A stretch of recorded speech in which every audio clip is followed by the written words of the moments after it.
നമ ഓം നമ ഓം നമ. ശുക്ലാംബരധരം വിഷ്ണും ശശിവർണം ചതുർഭുജം പ്രസന്നവദനം ധ്യായേത് സർവവിഘ്നോപശാന്തയേ. സദാശിവസമാരംഭം ശങ്കരാചാര്യമധ്യമം അസ്മദാചാര്യപര്യന്തം വന്ദേ ഗുരുപരമ്പരാം. നഗേന്ദ്രപുത്രീതനയം ധനീശമതനാശനം മഹേശതനയം വന്ദേ ഗണേശം വിഘ്നഹാരിണം. മുഖം കരോതി വാചാലം ഭംഗിൽ ലംഘേതിങ്കിരിം യത്കൃപാതമഹം വന്ദേ പരമാനന്ദമാധവം. ശാന്താകാരം ഭുജഗശയനം പത്മനാഭം സുരേശം വിശ്വാധാരം ഗഗനദർശം മേഘവർണം ശുഭാംഗം. ലക്ഷ്മീകാന്തം കമലനയനം യോഗിഹൃത്യാനഗമ്യം വന്ദേ വിഷ്ണും ഭോവയഹരം സർവലോകൈകനാഥം. സരസ്വതീ നമസ്തുഭ്യം വരദേ കാമരൂപിണി വിദ്യാരംഭം കരിഷ്യാമി സിദ്ധിർഭൗർമേ സദാ. പത്മപത്രവിശാലാക്ഷി പത്മകേസരവാസിനി നിത്യം മാം പാലയാം ദേവി വിദ്യാദേവി സരസ്വതി. വാണി നീ മമ നാവിലും കരവിരൽ തുമ്പത്തുമെപ്പോഴുമേ വേണം നർത്തനമാർന്നുകൊണ്ടു കനിവെന്നോടൊന്നുമിണ്ടാകുവാൻ. കേണീടുന്നു വിതന്ത്രിയായുടറും നാദത്തിൽ ഞാനാകുമീ മൺവീണയ്ക്കുയിരേകി സർഗവിജയം നൽകി തുണച്ചീടണേ. ശ്യാമാംബർഹി കലാപശേഖരയുധാമാബദ്ധപർണാംശുകം ഗുഞ്ചാഹാർലസൽ പയോധരപരാം അഷ്ടാഹിപാൻ ബിഭ്രതിം. താടങ്കാംഗതമേഖലാഗുണർണാൻ മഞ്ചേരിതാം പ്രാപിതാം കൈരാതിം വരധാവിയുദ്ധകരാം ദേവീന്ദ്രനേത്രാം ഭജേ. വാഗർത്ഥായുവ സംഭൃക്തൗ വാഗർത്തപ്രതിപത്തയേ ജഗതപിതരോ വന്ദേ പാർവതീ പരമേശ്വരോ. ഉഗ്രം വീരം മഹാവിഷ്ണും ജ്വലന്ധം സർവതോമുഖം നൃസിംഹം ഭീഷണം ഭദ്രം മൃത്യും നമാമ്യഹം. കൂജന്തം രാമരാമീധി മധുരം മധുരാക്ഷരം ആരുഹ്യ കവിതാശാഖാം വന്ദേ വാൽമീകികോകിലം. കവീന്ദ്രം നൗമി വാൽമീകിം യസ്യ രാമായണം കഥാ ചന്ദ്രികാമിവ ചിന്നുന്തി ചകോരാമിവ സാധക. മനോജവം മാരുതുല്യവേഗം ജിതേന്ദ്രിയം ബുദ്ധിമതാം വരിഷ്ടം. വാദാത്മജം വാനരയുധമുഖ്യം ശ്രീരാമദൂതം ശിരസാ നമാമി. രാമായ രാമഭദ്രായ രാമചന്ദ്രായ വേദസേ രഘുനാഥായ നാഥായ സീതായ പതയേ നമ.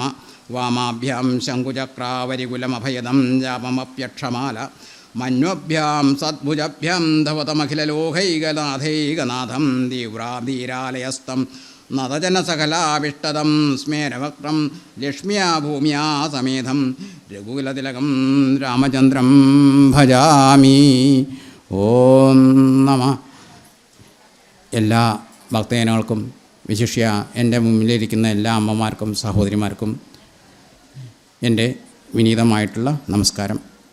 ഒരു വർഷമായി നമ്മൾ തമ്മിൽ നേരിട്ട് വന്നിരുന്നു. ചിലരെയൊക്കെ കാണും, മാസത്തിലെല്ലാ മാസവും അമ്മയെ വന്ന് തൊഴുതു പോകാറുണ്ട് ഞാൻ. ചിലവരെയൊക്കെ കാണാൻ കഴിയും, എല്ലാവരെയും കാണാൻ കഴിയില്ല. എന്തായാലും നമുക്കൊരു കൂടിക്കാഴ്ചയ്ക്കും കൂടി ഒരു അവസരമാണ് ഇങ്ങനെയൊക്കെയുള്ള സൽക്കർമ്മങ്ങൾ. അമ്മയുടെ അനുഗ്രഹം എനിക്ക് ഒരിക്കലും ഒഴിച്ചുകൂടാൻ കഴിയാത്തതാണ്. നാരായണീ എഴുതാൻ കഴിഞ്ഞത് ഗുരുവായൂരപ്പൻ്റെ അനുഗ്രഹം കൊണ്ടാണെങ്കിൽ അതിനുശേഷം ഒരു ശ്രമം തുടങ്ങി. അമ്മയ്ക്ക് എന്തെങ്കിലും വേണ്ടേ? അങ്ങനെ ഇരിക്കുമ്പോഴാണ് എനിക്ക് സൗന്ദര്യലഹരി, ശങ്കരാചാര്യ സൗന്ദര്യലഹരി വൃത്താനുവൃത്തം ചെയ്യണമെന്ന്. അപ്പോൾ അതും സാധിച്ചു കഴിഞ്ഞിട്ടുണ്ട്. പുസ്തകം വലിയ താമസമൊന്നും ഉണ്ടാവില്ല. അതും അമ്മയുടെ ഒരു അനുഗ്രഹം കൊണ്ടാണ് കഴിഞ്ഞത്. ശങ്കരാചാര്യ സൗന്ദര്യലഹരി എന്ന് പറഞ്ഞാൽ അത്രയും കടുകട്ടി സംസ്കൃതമാണ്. എന്നാലും അമ്മയുടെ അനുഗ്രഹം ഇല്ലെങ്കിൽ ഒരിക്കലും അത് ചെയ്യാൻ കഴിയില്ല. എഴുതിക്കോളൂ എന്ന് പറഞ്ഞാൽ എഴുതാൻ തുടങ്ങിയാൽ എഴുതാൻ വരും. അപ്പോൾ അങ്ങനെ 100 ശ്ലോകങ്ങളാണുള്ളത്. അത് അതേപടി വളരെ ഭംഗിയായിട്ട് ചെയ്യാൻ എനിക്ക് കഴിഞ്ഞു. അപ്പോൾ ഈ അമ്മ തോന്നിക്കണത് മാത്രം ഇന്നിവിടെ നിങ്ങളുടെ മുമ്പിലിരുന്ന് വർത്തമാനം എന്തെങ്കിലും നിങ്ങൾക്ക് പറയണം തോന്നുകയാണെങ്കിലും പറഞ്ഞോളൂ എന്ന് പറഞ്ഞാൽ മാത്രമേ എനിക്ക് ചെയ്യാൻ കഴിയുള്ളൂ. വെറും ഒരു ഉപകരണം മാത്രമായിട്ട് മാറുകയാണ്. അല്ലാതെ ഇതൊക്കെ എന്നെക്കൊണ്ട് ചെയ്യാൻ കഴിയണമാണോ പിന്നീട് ഞാൻ നോക്കുമ്പോൾ ഒന്നുമല്ല. അതായത് എഴുതിക്കഴിഞ്ഞ് കുറച്ച് കഴിഞ്ഞാൽ ചിലപ്പോൾ എനിക്കത് ആവർത്തിച്ച് ചൊല്ലാൻ കഴിഞ്ഞു പോലും മറന്നു പോയിട്ടുണ്ടാവും. കാരണം അവിടുന്ന് പറഞ്ഞു തരുന്നതാണ്. അങ്ങനെയുള്ളൊരു അവസ്ഥയാണ്. അപ്പോൾ പലപ്പോഴും നിരവധി കാര്യങ്ങൾ മനസ്സിലിങ്ങനെ തള്ളി വരുമ്പോൾ ചില കാര്യങ്ങൾ വിട്ടുപോകും. അതുകൊണ്ടാണ് ചില ശ്ലോകങ്ങൾ ചെല്ലുമ്പോൾ നമ്മൾ നോട്ട് ചെയ്ത് വയ്ക്കുന്നത്. ഇന്നലെ ഇപ്പോൾ ഇവിടെ പറഞ്ഞു നിർത്തിയിട്ടുള്ളത് ഇന്നിപ്പോൾ അഗസ്ത്യസ്തുതിയെക്കുറിച്ചാണ്. അഗസ്ത്യാശ്രമത്തിലേക്ക് എത്തിച്ചേരാൻ വേണ്ടിയിട്ട് സുധീഷ്ണ മുനിയാണ് എത്തിക്കുന്നത്. സുധീഷ്ണൻ എന്ന് പറഞ്ഞാൽ അഗസ്ത്യൻ്റെ ഏറ്റവും പ്രധാനപ്പെട്ട ശിഷ്യനാണ്.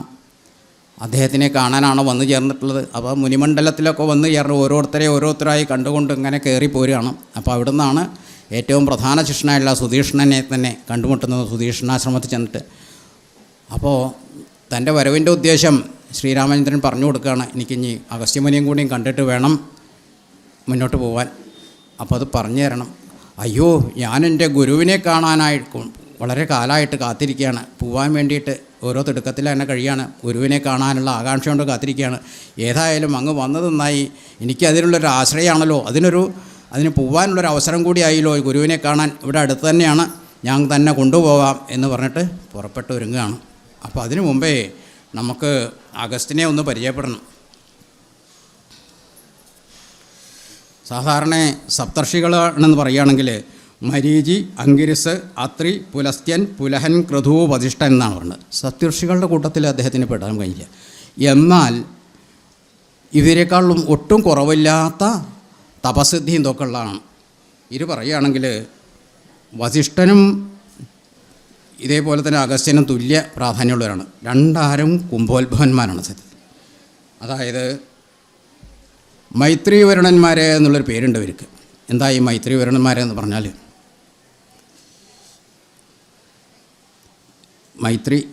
മിത്രൻ എന്ന് പറഞ്ഞാൽ സൂര്യൻ, മറ്റത് വരുണൻ തന്നെ.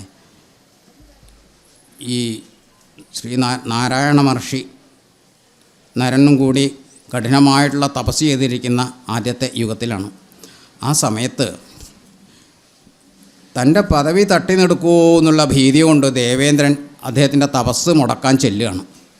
ആ തപസ് മുടക്കണ സമയം ചെല്ലുമ്പോൾ പല അടവുകളും നോക്കി മഴ പെയ്യിക്കുക, അങ്ങനെയുള്ള കുറേ ദേവേന്ദ്രന് ചെയ്യാൻ പറ്റുന്നിടത്തോളമൊക്കെ ചെയ്തു നോക്കി. ഒടുക്കം സുന്ദരികളായിട്ടുള്ള കുറേ അപ്സരസുകളെ കാമദേവനുമായിട്ട് വിട്ടു അവിടെ ചെന്ന് തപസ് മുടക്കാൻ ഏർപ്പാടിക്കുകയാണ്. ആ സമയത്ത്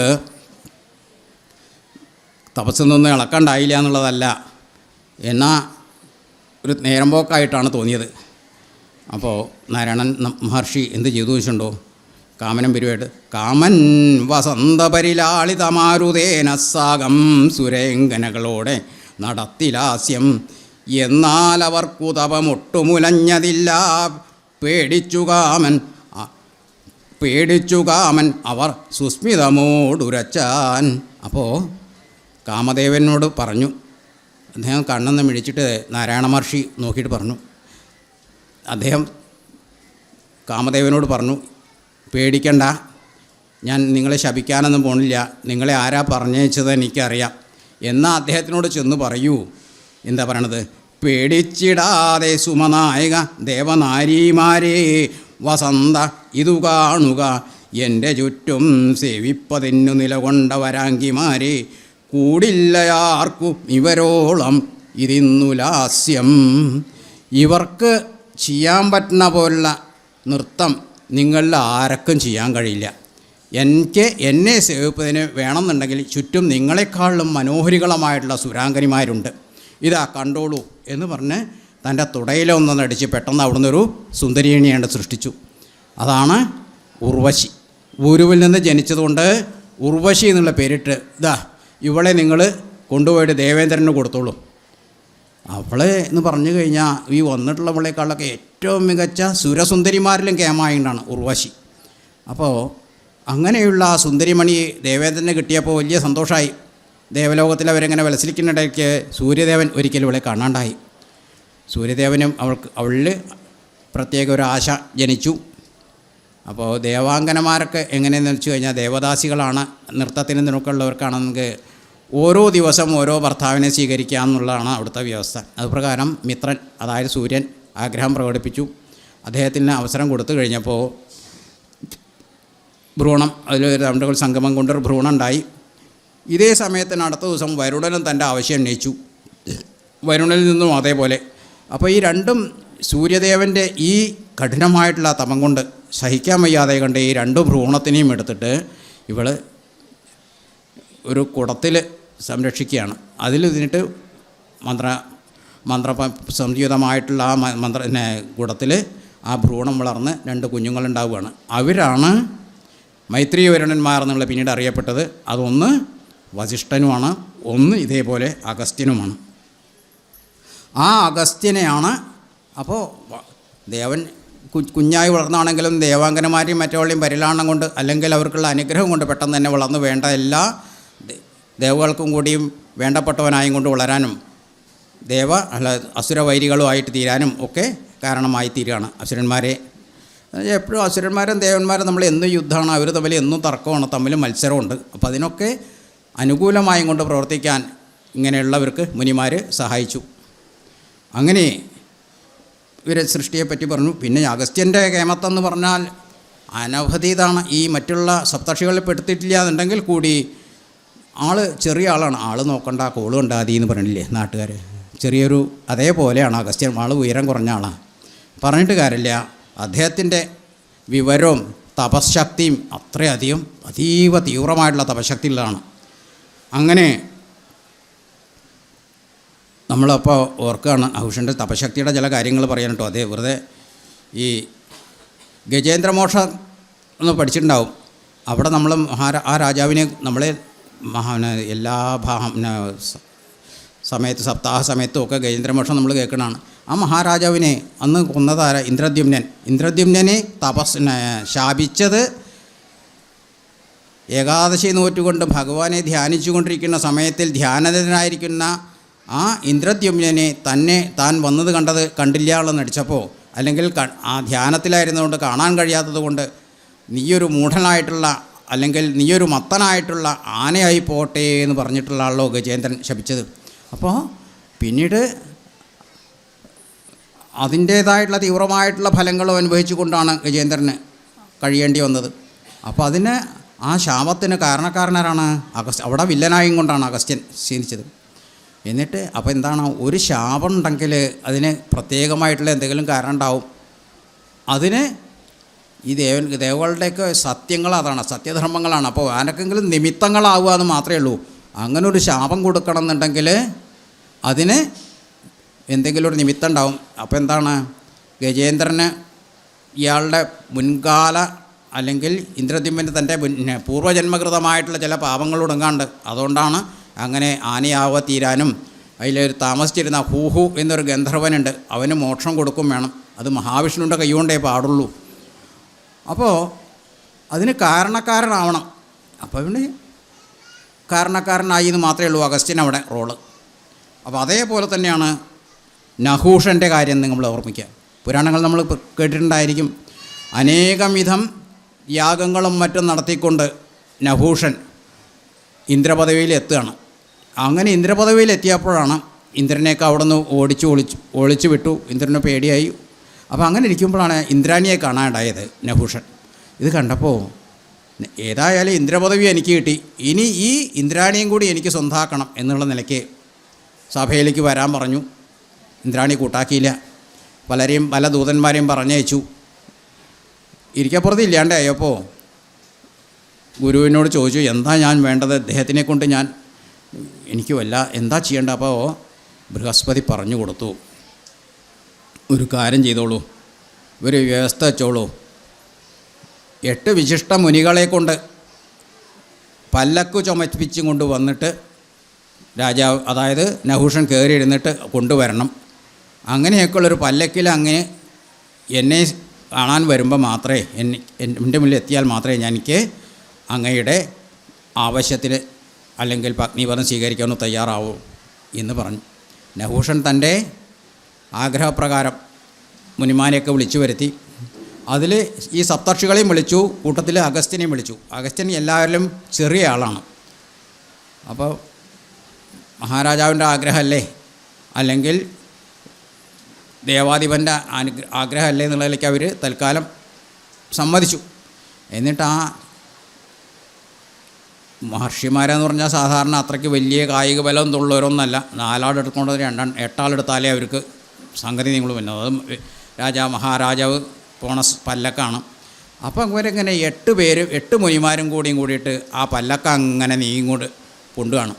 അതിൻ്റെ ഇടയിൽ നഹൂഷന് തനിക്ക് മുന്നോട്ട് പോകാൻ സ്പീഡ് പോരാ, ഇവർ മഹർഷിമാർ തന്നെ വലിച്ചു കൊണ്ടുപോകുന്നതിന് സ്പീഡ് പോരാ എന്നുള്ള നിലയ്ക്ക്. അപ്പോൾ അത് ഈ ഇടത്തെ ഭാഗത്തായിട്ട് പിന്നിലായിട്ടിരിക്കുന്നത്, ഇത് താങ്ങിക്കൊണ്ട് നടക്കുന്നത് നമ്മുടെ അഗസ്ത്യനാണ്. അഗസ്ത്യൻ്റെ പുറത്ത് സർപ്പ എന്ന് പറഞ്ഞുകൊണ്ട് വേഗം എന്ന് പറഞ്ഞുകൊണ്ട് ചവിട്ടാണ് പുറത്ത്. ഈ കുതിരയ്ക്കൊക്കെ ഉണ്ടല്ലോ നമ്മുടെ ജീനിയിൽ ആ കാലിൻ്റെ മടമ്പുകൊണ്ട് ഒന്നിങ്ങനെ ആ വാരിക്ക് ഒന്ന് തട്ടിക്കൊടുക്കുമ്പോഴാണ് അവർ കുതിക്കുക. അതേപോലെ ഇയാൾ കുതിരപ്പുറത്ത് എന്നുള്ള നിലയ്ക്ക് ഈ അഗസ്ത്യൻ്റെ പുറത്ത് സർപ്പ എന്ന് പറഞ്ഞിട്ട് 1-2 ചവിട്ടി. മുനിക്ക് ദേഷ്യം വന്നു. മുനി അങ്ങോട്ട് തിരിഞ്ഞു നിന്നിട്ട്, നീയേ ഏറ്റവും മന്ദഗതിയെ പോകാൻ കഴിയുന്ന ഒരു സർപ്പമായിട്ട്, അതായത് ഒരു അജഗരമായിട്ട് തീരട്ടെ എന്ന് പറഞ്ഞിട്ടാണ് ശപിക്കുകയാണ്. അപ്പോൾ അവിടെ നീ അജഗരം ആയും കൊണ്ട് പുറത്തിറങ്ങണം, എനിക്ക് ശാപമോക്ഷം തരണം എന്ന് പറയുമ്പോൾ അടുത്ത ത്രേതായുഗത്തിൽ അല്ല ദ്വാപരയുഗത്തിൽ ഇതേപോലെ ശീർഷുണ്ടാവും, പഞ്ചവന്മാരുണ്ടാവും. അതിൽ ഏറ്റവും കരുത്തനായിട്ടുള്ള ഭീമനെ നീ പിടികൂടാൻ ഇടവരും.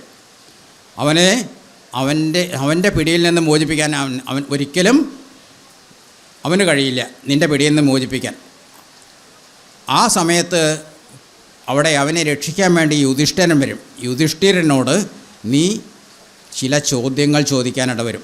അതിന് ശരിയായിട്ടുള്ള മറുപടി തരുന്നതോടുകൂടി, യുധിഷ്ഠിരൻ്റെ കേൾക്കുന്ന യഥാർത്ഥമായിട്ടുള്ള മറുപടി കിട്ടുന്നതോടുകൂടി നിനക്ക് മോക്ഷം കിട്ടും, നിനക്ക് നിൻ്റെ പിന്നെ വീണ്ടും തിരിച്ചു പോകാൻ കഴിയും, മുക്തി കിട്ടും എന്ന് പറഞ്ഞ് അനുഗ്രഹിക്കുകയാണ്.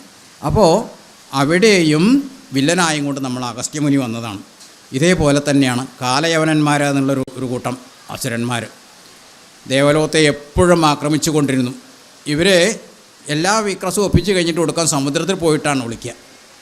ആ സമയത്ത് ദേവഗണങ്ങൾക്കോ ദേവേന്ദ്രനൊക്കെ വലിയ പൊറുതിമുട്ടി. എന്തെങ്കിലും ഇവർ ഉപദ്രവം കാണിച്ചിട്ട് പെട്ടെന്ന് തിരിച്ചാക്രമിക്കാൻ കഴിയുമ്പോഴേക്കും അവർ സമുദ്രത്തിൽ പോയി ഒളിച്ചിട്ടുണ്ടാവും. അപ്പോൾ അഗസ്ത്യമുനിയോട് അപേക്ഷിച്ചു, എന്തെങ്കിലും ഒരു മാർഗം തിനുണ്ടാവണേ, എനിക്കതിന് ഒരു പരിഹാരം ഉണ്ടാക്കി തരണം എന്ന് പറയുകയാണ്. അപ്പോൾ അഗസ്ത്യമുനി ഞാൻ ശ്രമിക്കാം എന്ന് പറഞ്ഞിട്ട് സമുദ്രത്തിൽ ഇറങ്ങിയിട്ട് മന്ത്രപൂരിതമായിട്ടുള്ള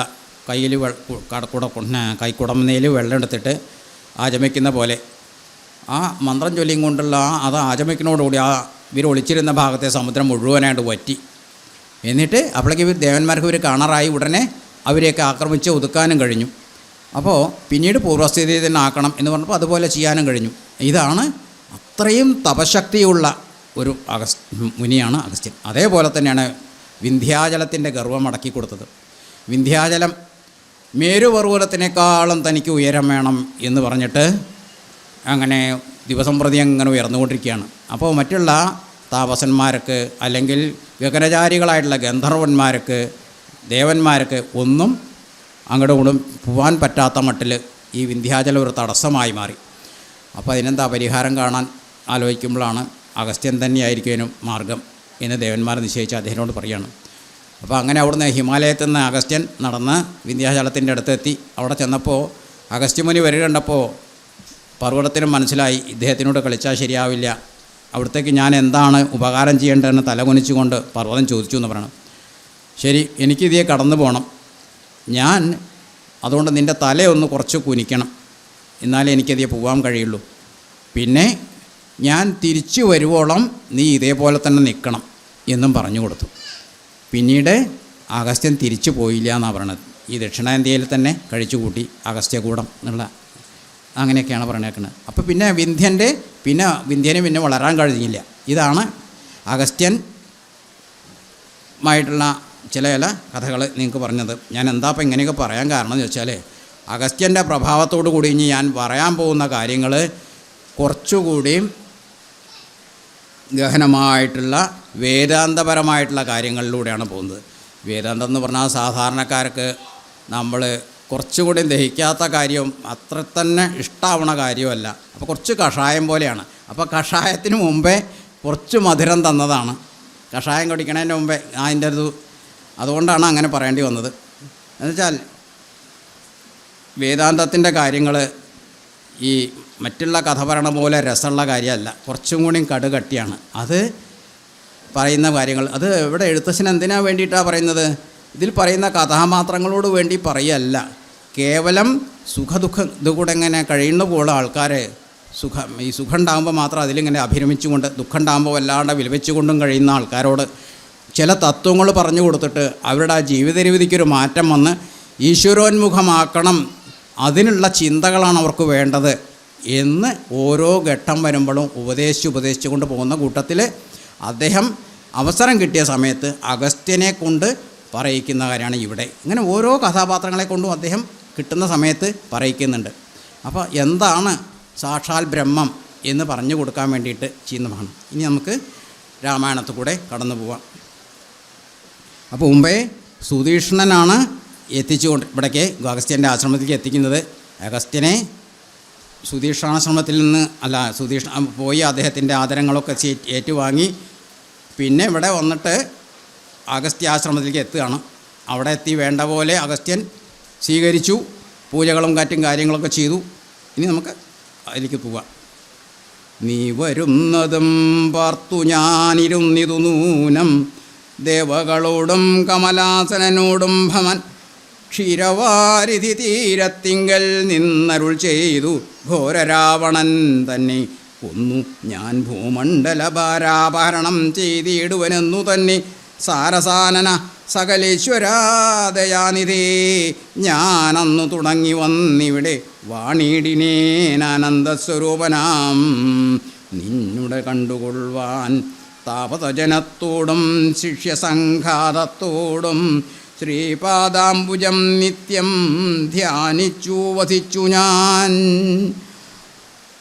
അല്ലയോ കുമാര, ഞാൻ അങ്ങ് വരുന്നതും കാത്ത്, ഇവിടെ കുമാര എന്നല്ല പറയുന്നത് ഭഗവാനേ എന്നുള്ളത് തന്നെയാണ്. കാരണം കേളുന്നത് ശ്രീരാമചന്ദ്രനാണെങ്കിൽ കൂടി അത് ആരാണെന്ന് അദ്ദേഹത്തിന് മനസ്സിലായിരുന്നു. കാരണം പണ്ട്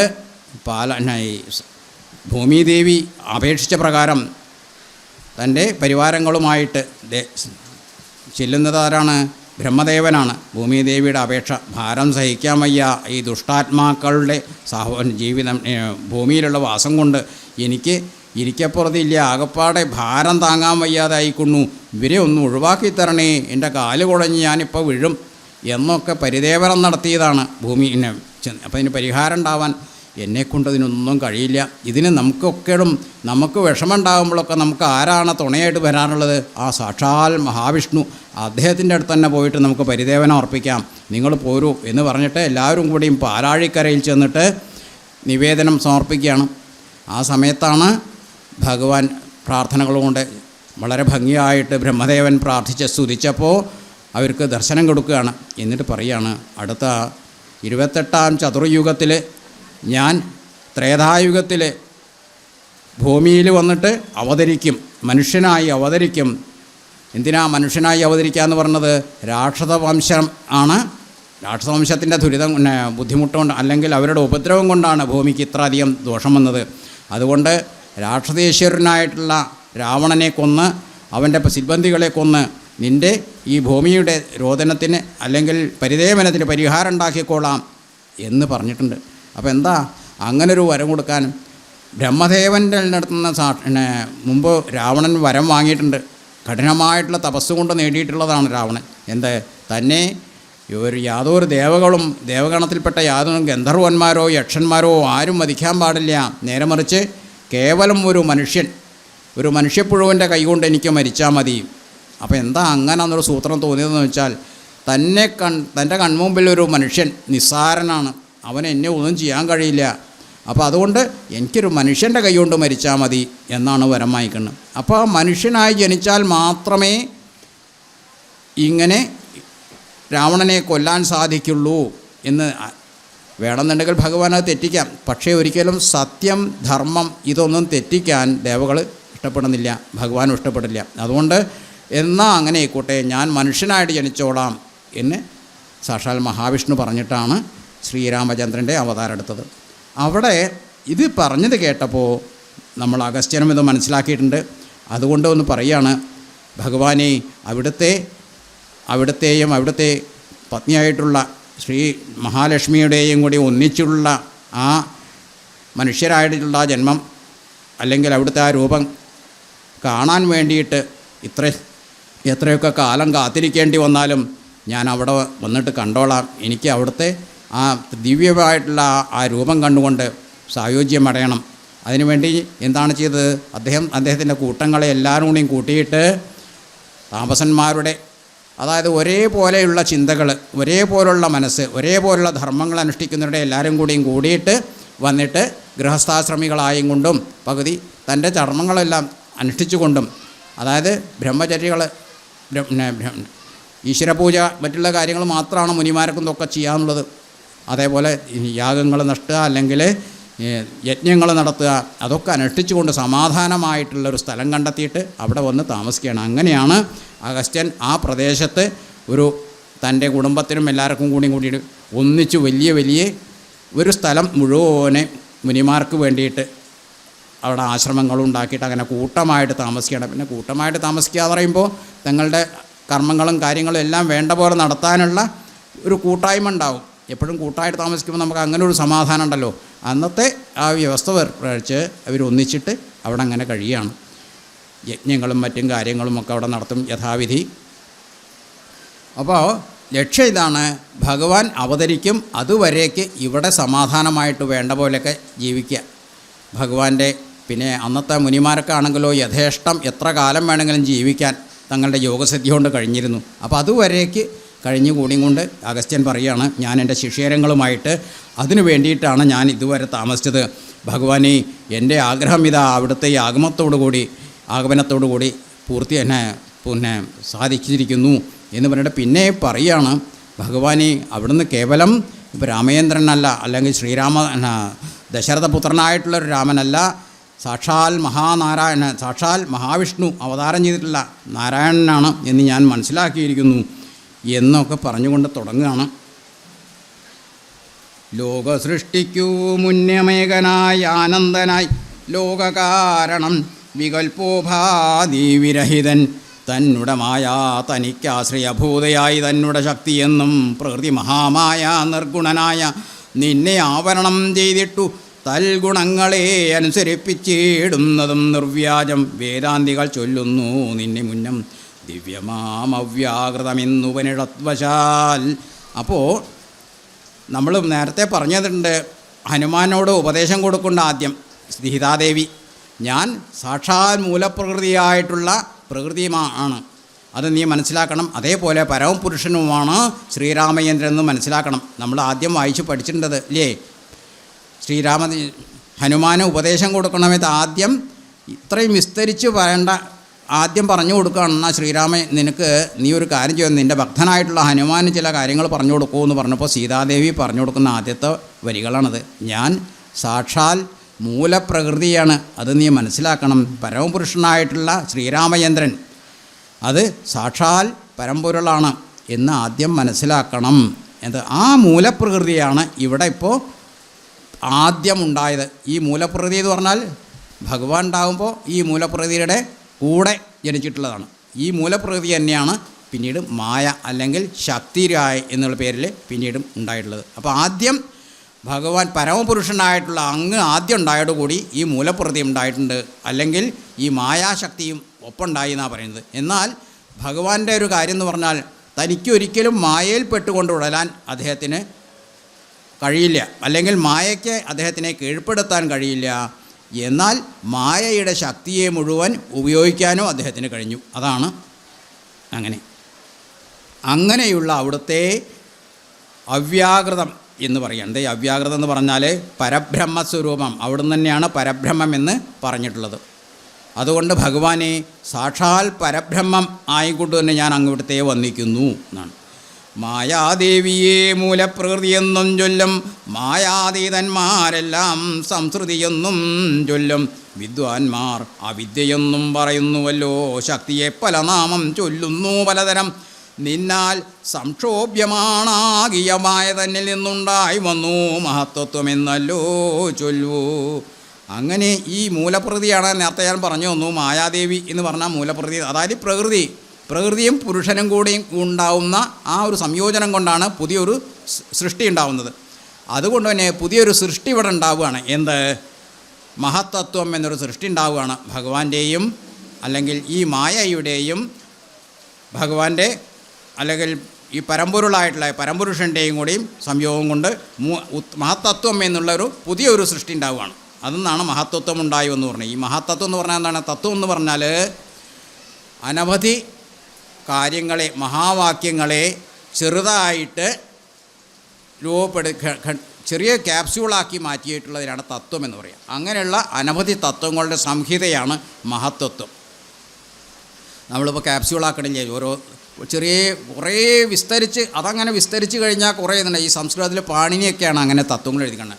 വേദാന്തങ്ങളായിട്ടുള്ള തത്വങ്ങൾ അതിലുണ്ട്, അതിൽ വ്യാകരണ സംബന്ധമായിട്ടുള്ള തത്വങ്ങളുണ്ട്. ഇതൊക്കെ ഒറ്റ വാക്കുകളിലോ 2 അക്ഷരങ്ങളിലോ ഒതുക്കിയും കൊണ്ട് ബൃഹത്തായിട്ടുള്ള ഒരു വായിച്ചു കഴിഞ്ഞാൽ, അതായത് അത് എടുത്ത് വ്യാകരിച്ചു കഴിഞ്ഞാൽ അല്ലെങ്കിൽ അത് തുറന്നു കഴിഞ്ഞാൽ കുറേയധികം അതിൽ കാര്യങ്ങൾ പറയാനുണ്ടാവും. ഇങ്ങനെയുള്ള മഹത്തങ്ങനായിട്ടുള്ള കുറേ കാര്യങ്ങൾ ചേർത്തതിനെയാണ് തത്വം എന്ന് പറയുന്നത്, അല്ലെങ്കിൽ സൂത്രം എന്ന് പറയുന്നത്. ഇതിൻ്റെ എല്ലാം കൂടി സംഗ്രഹമാണ് മഹത്തത്വം. അങ്ങനെ ഭഗവാന്റെയും അല്ലെങ്കിൽ പരമ്പൊരുളിൻ്റെയും, പരമ്പൊരുൾ എന്ന് പറഞ്ഞാൽ പരബ്രഹ്മം, മഹാമായയുടെയും ആ ഒരു സംയോഗം കൊണ്ട് മഹത്തത്വമാണ് ആദ്യം ഉണ്ടായത്. നിന്നുടെ നിയോഗത്താൽ മഹത്തത്വത്തിങ്കലേ നിന്നുണ്ടായി വന്നു പുനരഹങ്കാരവും പുര. മഹാതത്വവും അഹങ്കാരവും സംസാരവും മഹാദ്വേദികളേവം 3 ചൊല്ലിയിടുന്നു.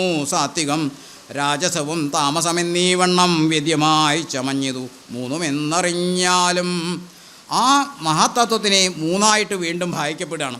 അതാണ് പിന്നീട് സംസൃതി എന്നൊന്ന്, അഹങ്കാരം എന്നൊന്ന്, പിന്നെ മഹത്വത്വം, നിലവിലുള്ള മഹത്വത്തിൻ്റെ ഒരു ഭാഗവും. അങ്ങനെ ആദ്യം നേരത്തെ പറഞ്ഞ മഹത്വത്തിനെ 3 വീണ്ടും അത് മാറപ്പെട്ടു. പിന്നെ ഈ 3 നിന്ന് അഹങ്കാരം എന്നുള്ള രൂപം. ഈ അഹങ്കാരം എന്ന് പറഞ്ഞാൽ നമ്മൾ പറയുന്ന ഭാഷയിൽ പറയുന്ന ഒരു അഹങ്കാരം അല്ല കേട്ടോ.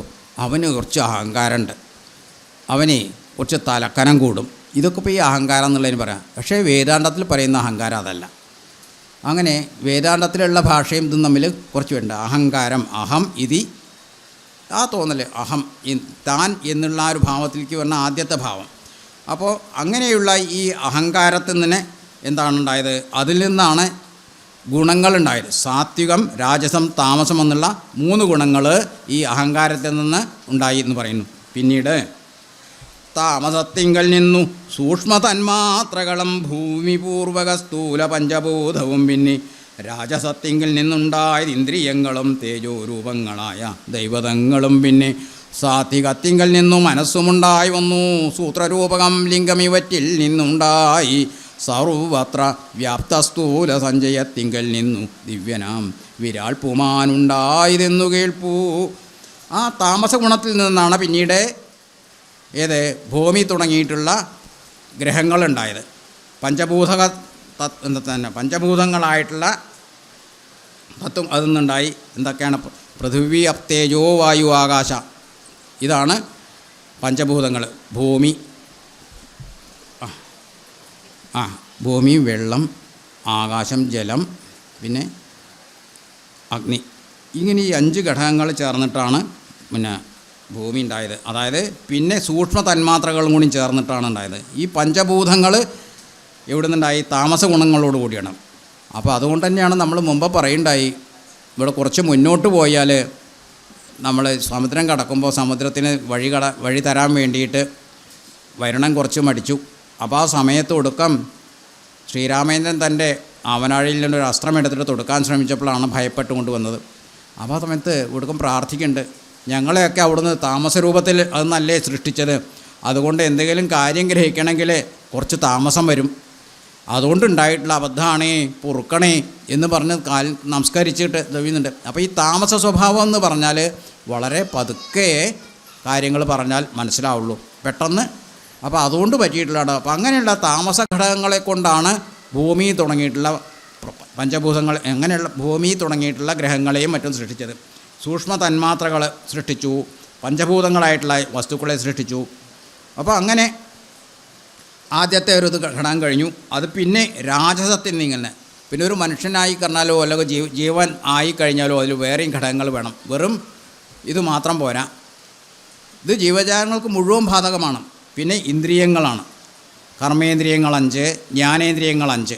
ഈ 5 ഉണ്ടായാലേ ഇന്ദ്രിയങ്ങളെ കൊണ്ട് നമ്മൾ ചിന്തിക്കാനതിനും കഴിയുള്ളൂ.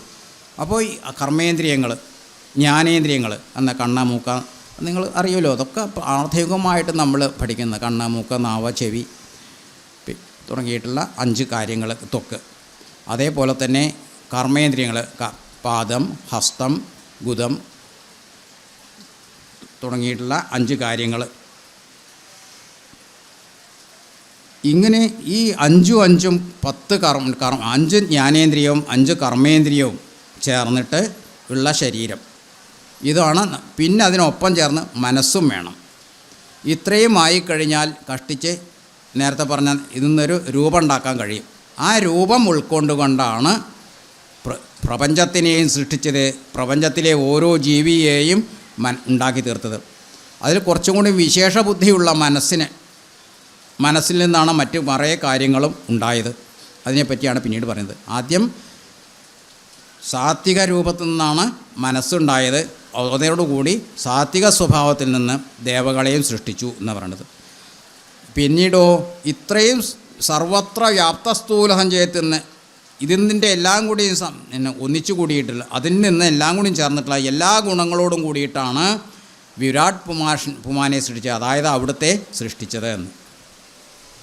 അങ്ങനെയുള്ള വിരാൽ പുരുഷൻ തന്നെയല്ലോ തിങ്ങിടും ചരാചര ലോകങ്ങളാകുന്നതും. ദേവമാനുഷ തിര്യജ്ഞോനിജാതികൾ ബഹുസ്ഥാവര ജംഗമൗഹപൂർണമായുണ്ടായി വന്നു. തന്മായാ ഗുണങ്ങളെ 3 ആശ്രയിച്ചല്ലോ ബ്രഹ്മാവും വിഷ്ണുധാനം രുദ്രനും ഉണ്ടായി വന്നു. ലോകസൃഷ്ടിക്കു രജോ ഗുണമാശ്രയിച്ചല്ലോ ലോകേശനായ ധാതാ നാഭിയിൽ നിന്നുണ്ടായി. സത്വമാം ഗുണത്തിൽ നിന്ന് രക്ഷിപ്പാൻ വിഷ്ണു രുദ്രനും തമോ ഗുണം കൊണ്ടൊരു സംഹരിപ്പാനും. അപ്പോൾ അവിടുത്തെ പോലെ തന്നെ പിന്നീട് അവിടുത്തെ സൃഷ്ടികളായിട്ടുള്ള ദേവന്മാരെ, മനുഷ്യന്മാരെ, മറ്റ് സഞ്ചരിക്കാൻ കഴിയുന്ന തിര്യജ്വാദികൾ, അതായത് ഗമിക്കാതിരിക്കാനും ഒക്കെ കഴിയുന്ന, അതായത് മനുഷ്യൻ്റെ ഒപ്പം മറ്റ് ജന്തുജാലങ്ങളോടൊപ്പം തന്നെ നടക്കാൻ കഴിയാത്ത സസ്യജാലങ്ങളെ കൂടി അവിടെ ഉദ്ദേശിച്ചു. തിര്യക്കുകളായിട്ടുള്ളവർ നടന്നു പോകുന്ന മറ്റു എല്ലാത്തിലും പക്ഷിവൃന്ദങ്ങൾ, മൃഗങ്ങളെ എല്ലാത്തിലും പെടുന്നതാണ്. ഇങ്ങനെയൊക്കെ ഈ ഗുണങ്ങളെ ഉൾപ്പെടുത്തിക്കൊണ്ട് അവിടെ നിന്ന് തന്നെ സൃഷ്ടിക്കുണ്ടായി. അവിടെ നിന്നല്ലെങ്കിൽ അവിടെ നിന്ന് തന്നെ ഉണ്ടായി. പിന്നെ ഈ മായാഗുണങ്ങളെയൊക്കെ തന്നെ ഉപയോഗിച്ചതിൽ അവിടുത്തെ ബ്രഹ്മാവിനെ ആദ്യം തന്നെ സൃഷ്ടിച്ചു. എങ്ങനെ ഉണ്ടായത്? ഭഗവാന്റെ നാഭിയിൽ നിന്നാണ് ഉണ്ടായത്. അപ്പോൾ എന്താണ് ഉപയോഗിച്ചത്? അവിടെ ഭഗവാന്റെ രാജസ ഗുണം ഉപയോഗിച്ചുകൊണ്ട് ബ്രഹ്മാവിനെ സൃഷ്ടിച്ചു. പിന്നെ വേണ്ടത് എന്താണ്? ഇവരെയൊക്കെ സംരക്ഷിക്കണം. അതിനു വേണ്ടിയിട്ട് വിഷ്ണുവിനെ സൃഷ്ടിച്ചു. വിഷ്ണുവിനെ ഏത് ഗുണം കൊണ്ടാണ്? സത്വഗുണത്തിൽ നിന്ന് വിഷ്ണുവിനെയും സൃഷ്ടിച്ചു പരിപാലിക്കാൻ വേണ്ടിയിട്ട്. അപ്പം ഇങ്ങനെ പരിപാലിച്ചാൽ മാത്രം മതിയോ? ഭൂമിയിൽ ഇങ്ങനെ സൃഷ്ടി മാത്രം നടന്നുകൊണ്ട് ഇരുന്നാൽ കഴിയുമോ? പോരാ. യഥാസമയമാകുമ്പോൾ അത് കുറേ എണ്ണത്തിനെ ഒഴിവാക്കണം. അപ്പോൾ ഏതെന്തിനു വേണ്ടിയിട്ടാണ്? പ്രപഞ്ചത്തിൻ്റെ ആ സ്ഥിതി പാലിക്കാൻ വേണ്ടിയിട്ട്. സൃഷ്ടി സ്ഥിതി പാലിക്കുക, അതായത് ഒരു ഭാഗത്ത് കുറേ ഇങ്ങനെ കൂടിക്കഴിഞ്ഞാൽ മറ്റേ ഭാഗത്ത് താഴും. അങ്ങനെ അതിനൊരു സമമാക്കാൻ വേണ്ടിയിട്ട് രുദ്രനെ ഏർപ്പാട് ചെയ്തു. അതാണ് മരണം. രുദ്രൻ്റെ കീഴിൽ പിന്നെ മരണദേവൻ തുടങ്ങിയിട്ടുള്ള മറ്റു ദേവകളെയും എല്ലാം അതിനുവേണ്ടി, യമൻ, ചിത്രഗുപ്തൻ തുടങ്ങിയവരെയൊക്കെ അതിനുവേണ്ടി യോഗിച്ചു. അതൊക്കെ പിന്നീട് ഉണ്ടാവുന്നതാണ്. പ്രധാനിയായിട്ട് ഈ 3 ഗുരുക്കന്മാരെയാണ്, അതായത് 3 ദേവകളെയാണ് സൃഷ്ടിച്ചത്. ബ്രഹ്മ, വിഷ്ണു, മഹേശ്വരന്മാരെ വിരാട് പുരുഷനിൽ നിന്ന് ഉണ്ടായി. അതിനുശേഷം അവരിൽ നിന്ന് മറ്റ് ജീവജാലം ഉണ്ടായി, മനുഷ്യനുണ്ടായി, എല്ലാവരും ഉണ്ടായി. ഇതാണ്. ഇതിനെപ്പറ്റി ഞാൻ കുറച്ചും കൂടി വിസ്തരിച്ച് വേറൊരു ഇതിൽ പറഞ്ഞുതരാം. ഒരു മിനിറ്റ്.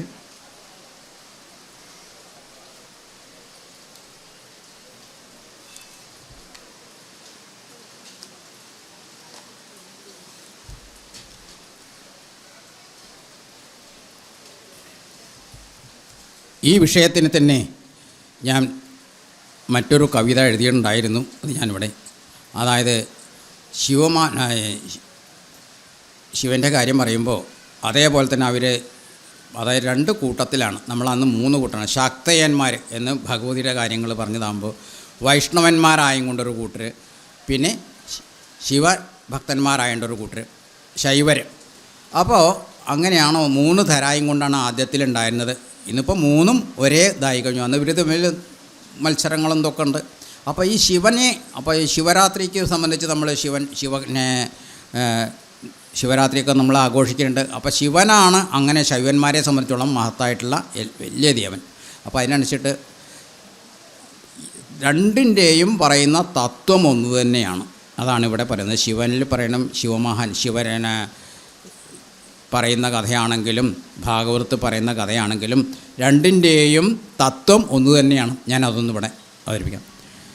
ബ്രഹ്മം സത്യമനന്തമായ നിലയിൽ ശൂന്യം കവിഞ്ഞുള്ളതാം നിത്യാനന്ദമതെന്ന സത്തസദയം സാകാരമർന്നിടുവൻ നിശ്ചിത്യ ശിവലിംഗരൂപമയുധം മാർത്താണ്ഡതുല്യപ്രഭം ജ്യോതിസായി വളർന്നിതാദ്യപടിയായി ബ്രഹ്മാണ്ടമുണ്ടാകുവാൻ അണ്ടം പൊട്ടിവിടർന്ന ജ്യോതിയലിൽ നിന്നാവിർഭവിച്ചു പരം ആദിത്യോദയമെന്ന പോലെ പരമം ബ്രഹ്മം വിരാട്ടാം ശിവൻ ഉണ്ടായില്ലൊരു വസ്തു പോലും അവിടുന്നല്ലാതെ യാതൊന്നുമാ ബ്രഹ്മാണ്ടത്തിനൽപ്പകാലം അതിനാൽ ധ്യാനത്തിലാണ്ടീശ്വരൻ സൃഷ്ടിക്കായി പ്രകൃതിക്കു തൻ്റെ ബഭുവിനർത്ഥം പകുത്തേകിയോൻ തന്നിൽ ലീനമതായ ശക്തി അതിൽ നിന്നാദ്യം ചമച്ചിടിനാൻ യോഗേശൻ ബഹുപഞ്ചഭൂതഗണവും സൃഷ്ടിക്കു വസ്തുക്കളായി ഈ വിശ്വസ്ഥിതി പാലനത്തിനവിടുന്നേ വിഷ്ണുവാകുന്നുപോൽ കർത്തവ്യങ്ങൾ മുറയ്ക്കു ചെയ്തു വരുവാൻ ശക്തിക്കു വേണ്ടിത്തതാ ഏകാഗ്രം തപമാർന്നു ദേവമുഖനിശ്വാസങ്ങളേറ്റാദ്രമാം ആകാശം ജലതങ്ങളായി മഴയായി പെയ്തൊട്ടുകാലം തഥാ ബ്രഹ്മാണ്ടം ജലരാശി തൻ്റെ നടുവിൽ പൊങ്ങിക്കിടന്നാർദ്രമായി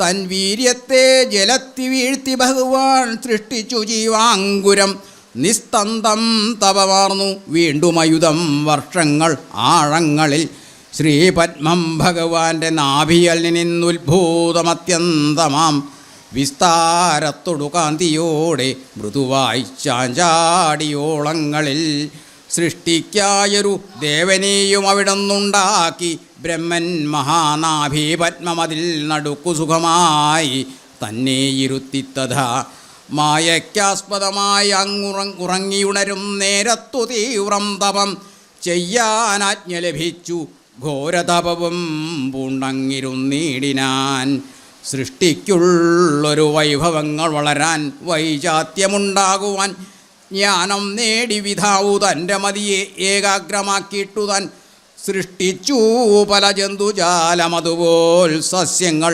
അന്ത്യത്തിലായി ഭൂവിൽ മർത്യനു മാത്രമായി ഉതകി മെച്ചത്തിലുള്ളാധിയും ഇക്കാര്യം ശിവമെന്ന പേരിലറിയും 4-ാം പുരാണത്തിലായി സുവ്യക്തം പറയുന്നു. ശാസ്ത്രമവയെ സാധൂകരിക്കുന്നു പോൽ ഉൽപ്പത്തിക്കെഴുമാശ്രയങ്ങളവയെ ഇല്ലാതെയാക്കുന്നതാം ന്യായാന്യായമതൊക്കെ പണ്ടുമുനിമാർ ചൊന്നിന്നു യാഥാർത്ഥ്യവും എന്നിങ്ങനെ ആണ് പ്രപഞ്ചത്തിൻ്റെ സ്ഥിതി എന്ന് ഇത് ഞാൻ എഴുതിയിട്ടുള്ള ഒരു സൃഷ്ടിയാണ്. അതും കൂടി കൂട്ടത്തിൽ നിങ്ങൾക്ക് കേൾപ്പിച്ചു എന്നത് മാത്രം. അപ്പോൾ ഇതാണ് പ്രപഞ്ചത്തിൻ്റെ അന്നത്തെ സ്ഥിതി. ആദ്യം വിരാട് പുരുഷൻ ഉണ്ടായി എന്ന് പറയുകയാണെങ്കിൽ ഇവിടെ ശിവന് പ്രാധാന്യം കൊടുത്തുകൊണ്ട് അവരത് പറഞ്ഞത് മാത്രം. 2 കാര്യങ്ങൾ എല്ലാം ഒന്ന് തന്നെയാണ്. അങ്ങനെ ബുദ്ധിജാതങ്ങളായ വൃത്തികൾ ഗുണത്രയം നിത്യവംശിച്ചു ജാഗ്രത് സ്വപ്നവും സുഷുപ്തിയും ഇവറ്റിനെല്ലാം സാക്ഷിയായ ചിന്മയൻ ഭവാൻ നിവൃത്തൻ നിത്യനേകനവ്യനല്ലോ നാഥ യാതൊരു കാലം സൃഷ്ടി ചെയ്യുവാനിച്ഛിച്ചു ഭവാൻ മൂതമോടപ്പോൾ അംഗീകരിച്ചു മായ തന്നെ തന്മൂലം ഗുണവാനെപ്പോലെയായിതു ഭവാൻ തൊന്മഹാമായ രണ്ടു വിധമായി വന്നാളല്ലോ. ബുദ്ധിജാതങ്ങളായ വൃത്തിക്ക് വേണ്ടി മനസ്സിനെ സൃഷ്ടിച്ചു എന്ന് പറഞ്ഞു. ഈ മനസ്സിന് തന്നെ 3 ഭാഗങ്ങളുണ്ടെന്നാണ് പറയുന്നത്. ഒന്ന് ഉണർന്നിരിക്കുന്ന അവസ്ഥ, പിന്നെ സ്വപ്നാവസ്ഥ. നമ്മൾ പകുതി സ്വപ്നത്തിൽ കാണുന്നതാണ് മനസ്സ്. ആ സമയത്താണ് നമുക്ക് ഗാഠമായിട്ട് നിദ്രയിൽ ഒരിക്കലും നമുക്ക് സ്വപ്നം കാണാൻ കഴിയില്ല. പകുതിയുള്ള ആ ഒരു അർദ്ധനിദ്രയിലാണ് സ്വപ്നം കാണാൻ കഴിയുക. ഉച്ചമയക്കത്തിലോ ചിലപ്പോൾ നമ്മളിങ്ങനെ ഇരുന്നാകുമ്പോൾ ചിലപ്പോൾ അറിയാണ്ട് ചില സ്വപ്നങ്ങൾ കണ്ടുവന്ന് വരും. അതേപോലെ ഗാഠസുഷുപ്തി എന്ന് പറഞ്ഞാൽ എല്ലാത്തിലും ആഗ്രഹത്തോടു കൂടി ഏട്ടായാലും ശ്രീരാമചന്ദ്രൻ ആരാണെന്നുള്ളത് മനസ്സിലായി.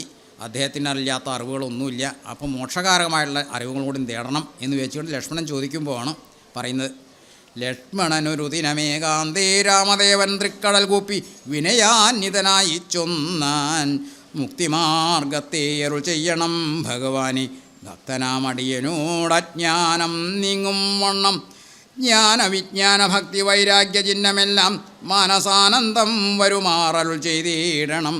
ആരും നിന്തിരുവടി ഒഴിഞ്ഞില്ലവയെല്ലാം നേരോട് ഉപദേശിച്ചിടുവാൻ ഭൂമണ്ഡലേ. ശ്രീരാമൻ അതു കേട്ടു ലക്ഷ്മണൻ തന്നോടപ്പോൾ ആരൂഢാനന്ദമരുൾ ചെയ്തതു വഴി പോലെ. എന്തെങ്കിലും പറഞ്ഞു തരാനുള്ളതല്ല, വിശദമായിട്ട് അതിൻ്റെ കാരണകാര്യങ്ങളെല്ലാം വ്യക്തമായിക്കൊണ്ട് പറഞ്ഞു തരാൻ അവിടുന്ന് മാത്രമേ ഈ ഭൂമണ്ഡലത്തിൽ ഇപ്പോഴുള്ളൂ. അതുകൊണ്ട് ഭഗവാനെ, എനിക്ക് മുക്തിമാർഗത്തെ അവിടുന്ന് തന്നെ ഈ സമയത്ത് ഉപദേശിച്ചു തരണേ എന്ന് പറഞ്ഞപ്പോൾ, ഇങ്ങനെ ഒരാൾ ആവശ്യപ്പെടുമ്പോൾ നമ്മൾ അവർക്ക് പറഞ്ഞു കൊടുക്കുക എന്നല്ലാതെ കൊണ്ട് ഒരാളോട് കുറേ ഉപദേശം ചെയ്തു കൊടുത്താൽ ചിലപ്പോൾ അത് കേട്ടിട്ട് ഒരു ചെവി കൂടെ കേട്ടിട്ട് മറ്റേ ചെവി കൂടെയാണ് വിട്ട് കൊടുക്കുകയുള്ളൂ. അപ്പോൾ അങ്ങനെയല്ല. ഇത് ലക്ഷ്മണൻ തനിക്കത് മനസ്സിലാക്കണം എന്ന് വെച്ച് ചോദിച്ചതാണല്ലോ. അപ്പോൾ അതുകൊണ്ട് അതൊന്ന് പറഞ്ഞു കൊടുത്തേക്കാം. സന്തോഷമായി. അങ്ങനൊരു ഒരാൾ തനിക്ക് അറിവുള്ള കാര്യം ചോദിക്കുമ്പോൾ അത് പറഞ്ഞു കൊടുക്കാൻ നമുക്ക് സാധിക്കുക എന്ന് പറഞ്ഞാൽ വലിയ സന്തോഷമാണ്. അപ്പോൾ ഒരു ഗുരുവിനെ പോലെ തന്നെ രാമൻ പറഞ്ഞു കൊടുക്കുകയാണ്. കേട്ടാലും എങ്കിലത് ഗുഹ്യമാമുപദേശം കേട്ടോളം തീർന്നുകൂടും വികൽപ്പഭ്രമമെല്ലാം. മുമ്പിലാൽ മായാസ്വരൂപത്തെ ഞാൻ ചൊല്ലിയിടുവൻ, അമ്പോടു വിജ്ഞാന സാധനം ചൊല്ലാമല്ലോ. വിജ്ഞാനസഹിതമാം ജ്ഞാനവും ചൊൽവൻ, പിന്നെ വിജ്ഞേയമാത്മസ്വരൂപത്തെയും ചൊല്ലാമെടോ. ജ്ഞേയമായുള്ള പരമാത്മാനമറിയുമ്പോൾ മായാസംബന്ധമായ ഭയമൊക്കെ നീങ്ങിയിടുമല്ലോ. അതീവ ഗുഹ്യമായിട്ടുള്ള രഹസ്യമാണ് എന്നുണ്ടെങ്കിൽ കൂടി ഞാൻ നിനക്കത് പറഞ്ഞുതരാം. എന്താണ് മായയുടെ സ്വരൂപം എന്നുള്ളത് പറയുകയാണ്. പിന്നെ അതിൻ്റെ ഭാഗവേദങ്ങളിൽ പറയുകയാണ്. വിജ്ഞാനം ഏത് പ്രകാരം അന്വേഷിക്കുക, അതിൻ്റെ ജ്ഞാനത്തിൻ്റെ വ്യത്യാസം എന്താണെന്ന് അറിയിക്കാം. ജ്ഞാനം എങ്ങളാണ് വിജ്ഞാനമായി മാറുന്നതിനെ പറ്റി പറഞ്ഞുതരാം. പിന്നെ നമ്മുടെ പരമാത്മാവിനെക്കുറിച്ച് പറഞ്ഞുതരാം. അങ്ങനെ സ്വന്തം ആത്മാവിനെ കൂടി എന്താണെന്നുള്ളത് നിനക്ക് ഞാൻ പറഞ്ഞു തരാം. ആത്മാവല്ലാതെയുള്ള ദേഹാദി വസ്തുക്കളിൽ ആത്മാവെന്നുള്ള ബോധം യാതൊന്നു ജഗത്രയെ മായയാകുന്നതു നിർണയമതിന്നാലെ കായസംബന്ധമാകും സംസാരം ഭവിക്കുന്നു. ഉണ്ടല്ലോ പിന്നെ വിക്ഷേപാവരണങ്ങൾ 2 രൂപം, മായയ്ക്കെന്നറിക സൗമിത്രേ നീ എന്നതിൽ മുന്നേതല്ലോ ലോകത്തെ കൽപ്പിക്കുന്നതെന്നറിക. സ്ഥൂല സൂക്ഷ്മഭേദങ്ങളോടും ലിംഗാദിബ്രഹ്മാന്തമാമവിദ്യാരൂപമതം സംഘാതിദോഷങ്ങളെ സംഭവിപ്പിക്കുന്നതും. യഥാർത്ഥത്തിൽ ഈ ദേഹവും ഈ കാണുന്നതൊന്നുമല്ല ആത്മാവ് എന്ന് ആദ്യം മനസ്സിലാക്കാൻ പറയുകയാണ്. യഥാർത്ഥത്തിൽ നമ്മളുടെയൊക്കെ ഉള്ള വിചാരം ഈ ഞാൻ എന്ന് പറയുന്നത് ഇത് യഥാർത്ഥത്തിൽ ഈ ശരീരം വെച്ചുകൊണ്ടാണ് ഞാൻ എന്ന് നമ്മൾ മനസ്സിലാക്കുന്നത്. സത്യത്തിൽ ആത്മാവാണ് എന്ന് മനസ്സിലാക്കാൻ കഴിയുന്നുണ്ടെങ്കിൽ ഈ ശരീരമോ മറ്റുള്ള കാര്യങ്ങളോ ഒന്നുമല്ല, ഇതിലൊക്കെ അന്തർലീനമായിരിക്കുന്ന ആ പരമാത്മസ്വരൂപത്തിൻ്റെ ഒരു ഘടകമാണ് നാം എന്ന് മനസ്സിലാക്കുകയാണ് എന്ന് ആദ്യം പറയുകയാണ്. അപ്പോൾ ഈ ശരീരത്തിനുണ്ടാകുന്ന ക്ഷതങ്ങൾ അതിനെ പറ്റിയിട്ടുള്ള ശരീരമാണ് ഏറ്റവും കേമായിട്ടുള്ളത് എന്ന് വെച്ചാൽ അതിനെങ്ങനെ പോഷിപ്പിച്ചുകൊണ്ട് അതിനെങ്ങനെ മനോഹരമാക്കിയും കൊണ്ട് അങ്ങനെ ചെയ്യുന്നതാണ് കേമം എന്നുള്ളത് മാറ്റം വരും. ശരിക്കും നമ്മുടെ ഉള്ളിലുള്ള ആ സ്വരൂപത്തെ കാണാൻ നമുക്ക് സാധിക്കും എന്നാണ് പറയുന്നത്. അപ്പോഴാണ് അത് നമുക്ക് ആർക്കും പെട്ടെന്നൊന്നും കഴിയില്ല. അത് ഇങ്ങനെ പ്രാർത്ഥനകളോട് വളരെ വളരെയധികം തപസ്സും മറ്റും കാര്യങ്ങളും ഒക്കെ ചെയ്യുമ്പോൾ മുനിമാർക്ക് മാത്രം കഴിയുന്നൊരു കാര്യമാണ്. എന്തുകൊണ്ടാണ് നമുക്ക് കഴിയാത്തത്? ഈ മായയുടെ ശക്തി കൊണ്ടാണ് അത് കഴിയാത്തത്. മായാബന്ധങ്ങളെ ത്യജിക്കാൻ സാധിക്കുക എന്ന് പറഞ്ഞാൽ അത്ര പെട്ടെന്നൊന്നും സാധിക്കില്ല. അതിനെ സമദുഃഖങ്ങളോട് അങ്ങനെ ഏറ്റുകൊണ്ട് ക്രമേണ മാത്രമേ അത്തരൊരു അവസ്ഥയിലേക്ക് സാധാരണക്കാർക്ക് എത്താൻ സാധിക്കുള്ളൂ പറയുകയാണ്. പിന്നെ മായയ്ക്ക് 2 രൂപം ഉണ്ടാകുന്ന പറയണത്. വിക്ഷേപം എന്നും ആവരണം എന്നും പറയേണ്ട 2 കാര്യങ്ങളുണ്ട്. അതിൽ ആദ്യത്തെ പറ്റി പറയേണ്ടതാണ്. ഈ വിക്ഷേപം എന്നുള്ളത് പറയുകയാണെങ്കിൽ യഥാർത്ഥത്തിൽ ഇല്ലാത്ത ഒരു വസ്തു ഉണ്ടെന്ന് തോന്നിക്കുന്നത് വിക്ഷേപം, അല്ലാത്തത് ആവരണം. അതായത് യഥാർത്ഥത്തിൽ നമ്മൾ എന്തോന്നില്ല എന്ന് വിചാരിക്കുന്നുവോ അത് ഉള്ളതാണ്, അതിനെ ഇല്ല എന്ന് മനസ്സിലാക്കുന്നത് ആവരണം. അതാണ്. പിന്നെ അപ്പോൾ തന്നെ ലിംഗാദി ബ്രഹ്മത്യം എന്നാണ്. ലിംഗാദി ബ്രഹ്മ എന്ന് പറഞ്ഞാൽ മനസ്സും ശരീരവും. അപ്പോൾ അത് ഈ കാണുന്ന ഈ ശരീരവും മനസ്സും ഇതൊക്കെ തന്നെയാണ് നമ്മളുടെ യഥാർത്ഥത്തിലുള്ള ആത്മാവ് എന്ന് ധരിക്കുന്നതാണ് തെറ്റ്. അത് അവിദ്യയാണ് എന്നാണ് പറയുന്നത്. ലിംഗാദി ബ്രഹ്മാന്തം ആവിദ്യാരൂപം. അപ്പോൾ ഈ കാണുന്ന പ്രപഞ്ചത്തിൽ കാണുന്ന ഈ നശ്വരങ്ങളായിട്ടുള്ള ഈ വസ്തുക്കളൊക്കെ ഒരു കാലത്ത് എന്നും നശിക്കുന്നതാണ്. ഈ നശ്വരങ്ങളായിട്ടുള്ള വസ്തുക്കളോടാണ് നമുക്ക് ഭ്രമമുള്ളത്. അതുകൊണ്ട് അത് അവിദ്യയാണ്. യഥാർത്ഥത്തിലുള്ള വിദ്യ ഇതൊന്നുമല്ല, ആത്മജ്ഞാനമാണ് എന്ന് പറയുന്നിടത്തേക്ക് എത്തുകയാണ്. അപ്പോൾ ആദ്യം വിക്ഷേപം ആവരണം എന്ന് പറയുന്നതിനെപ്പറ്റി ഒന്നുകൂടി അടുത്ത ഇതിലൂടെ പറഞ്ഞു തരാണ് എന്താണ് വിക്ഷേപം ആവരണം എന്ന്. ജ്ഞാനരൂപിണിയാകും വിദ്യയായതു മറ്റേത് ആനന്ദപ്രാപ്തി ഹേതുബുധയെന്നറിഞ്ഞാലും മായാകൽപ്പിതം പരമാത്മനി വിശ്വമെടോ മായ കൊണ്ടല്ലോ വിശ്വമുണ്ടെന്നു തോന്നിയിടുന്നു. രജ്ജുകണ്ഠത്തിങ്കലെ പന്നക ബുദ്ധി പോലെ നിശ്ചയം വിചാരിക്കലേതുമൊന്നില്ലയല്ലോ. മാനവന്മാരാൽ കാണപ്പെട്ടതു കേൾക്കായതും മാനസത്തിങ്കൽ സ്മരിക്കപ്പെടുന്നതുമെല്ലാം സ്വപ്നസന്നിഭം വിചാരിക്കലില്ലാതൊന്നല്ലോ. വിഭ്രമം കളഞ്ഞാലും വികൽപ്പമുണ്ടാകേണ്ട. അപ്പോൾ യഥാർത്ഥത്തിലുള്ള ജ്ഞാനം എന്നുള്ളതാണ് നമുക്ക് ആനന്ദപ്രാപ്തി തരുന്നത്. ആനന്ദപ്രാപ്തി എങ്ങനെയാണ് ഉണ്ടാവുക? നമ്മളുടെ മനസ്സിൻ്റെ ഉള്ളിലേക്ക് അങ്ങനെ കരഞ്ഞ് നമ്മളെ മൂലാധാരത്തിൽ നിന്നുള്ള ആ വിദ്യയെ അങ്ങനെ ഉയർത്തി കൊണ്ടുപോയിട്ട് നമ്മളെ സുഷുപ്നാഖണ്ഡത്തിലൂടെ അതങ്ങനെ കയറിപ്പോയിട്ട് നമ്മളെ ആ പരമാത്മ ആ സ്വരൂപത്തിലേക്ക് അങ്ങോട്ട് എത്തുമ്പോൾ ഉണ്ടാവുന്ന ആ ഒരു ഇതുണ്ടല്ലോ, ചിന്ത ഉണ്ടല്ലോ, അവിടെ ഭഗവാനിലേക്ക് അങ്ങോട്ട് വിലയം കൊള്ളുകയാണ് ചെയ്യാമെന്നറിയാം. അവിടേക്ക് ആ മനസ്സിനെ അങ്ങോട്ട് എത്തിക്കാൻ കഴിയുമ്പോൾ ഉണ്ടാവുന്ന ആ ഭഗവാനും ഭഗവതിയും കൂടി അവിടെ മേളിച്ചിരിക്കുന്ന ആ സമയത്ത്, അല്ലെങ്കിൽ പരമാത്മസ്വരൂപനായിട്ടുള്ള ആ മായയും മായാഭഗവതിയും ഭഗവാനും കൂടിയും ഒത്തൊരുമിച്ചിരിക്കുന്ന നമ്മളുടെ ആ 6ാമത്തെ ചക്രത്തിൽ ഇരിക്കുമ്പോൾ ഉണ്ടാവുന്ന ആ സുഖം, അതിനെയാണ് ആനന്ദം എന്ന് പറയുകയാണ്. ആ ആനന്ദത്തിനെയാണ് നമ്മൾ കയ്യിലെടുക്കേണ്ടതുള്ളത്. ആ ആനന്ദത്തെ ഉൾക്കൊള്ളാനാണ് നമ്മൾ പരിശ്രമിക്കേണ്ടതാണ്. അപ്പോൾ ഇത് പറയുമ്പോൾ ഇതൊന്നുമല്ല ഈ ശരീരം എന്നുള്ള, ഈ ശരീരമല്ല നമ്മുടെ മനസ്സ് എന്നുള്ളതായിത്തീരും. അതായത് പിന്നെ ഇനി മായയ്ക്ക് വേറെന്താ പറയണത്? ഈ കാണുന്നതൊന്നുമല്ല, ഇതൊക്കെ നശ്വരങ്ങളാണ്, ഇതല്ല യഥാർത്ഥത്തിലുള്ള ഈശ്വരസ്വരൂപം. പിന്നെന്താണ്? ഇതൊക്കെ എന്താണ് പറയുന്നത്?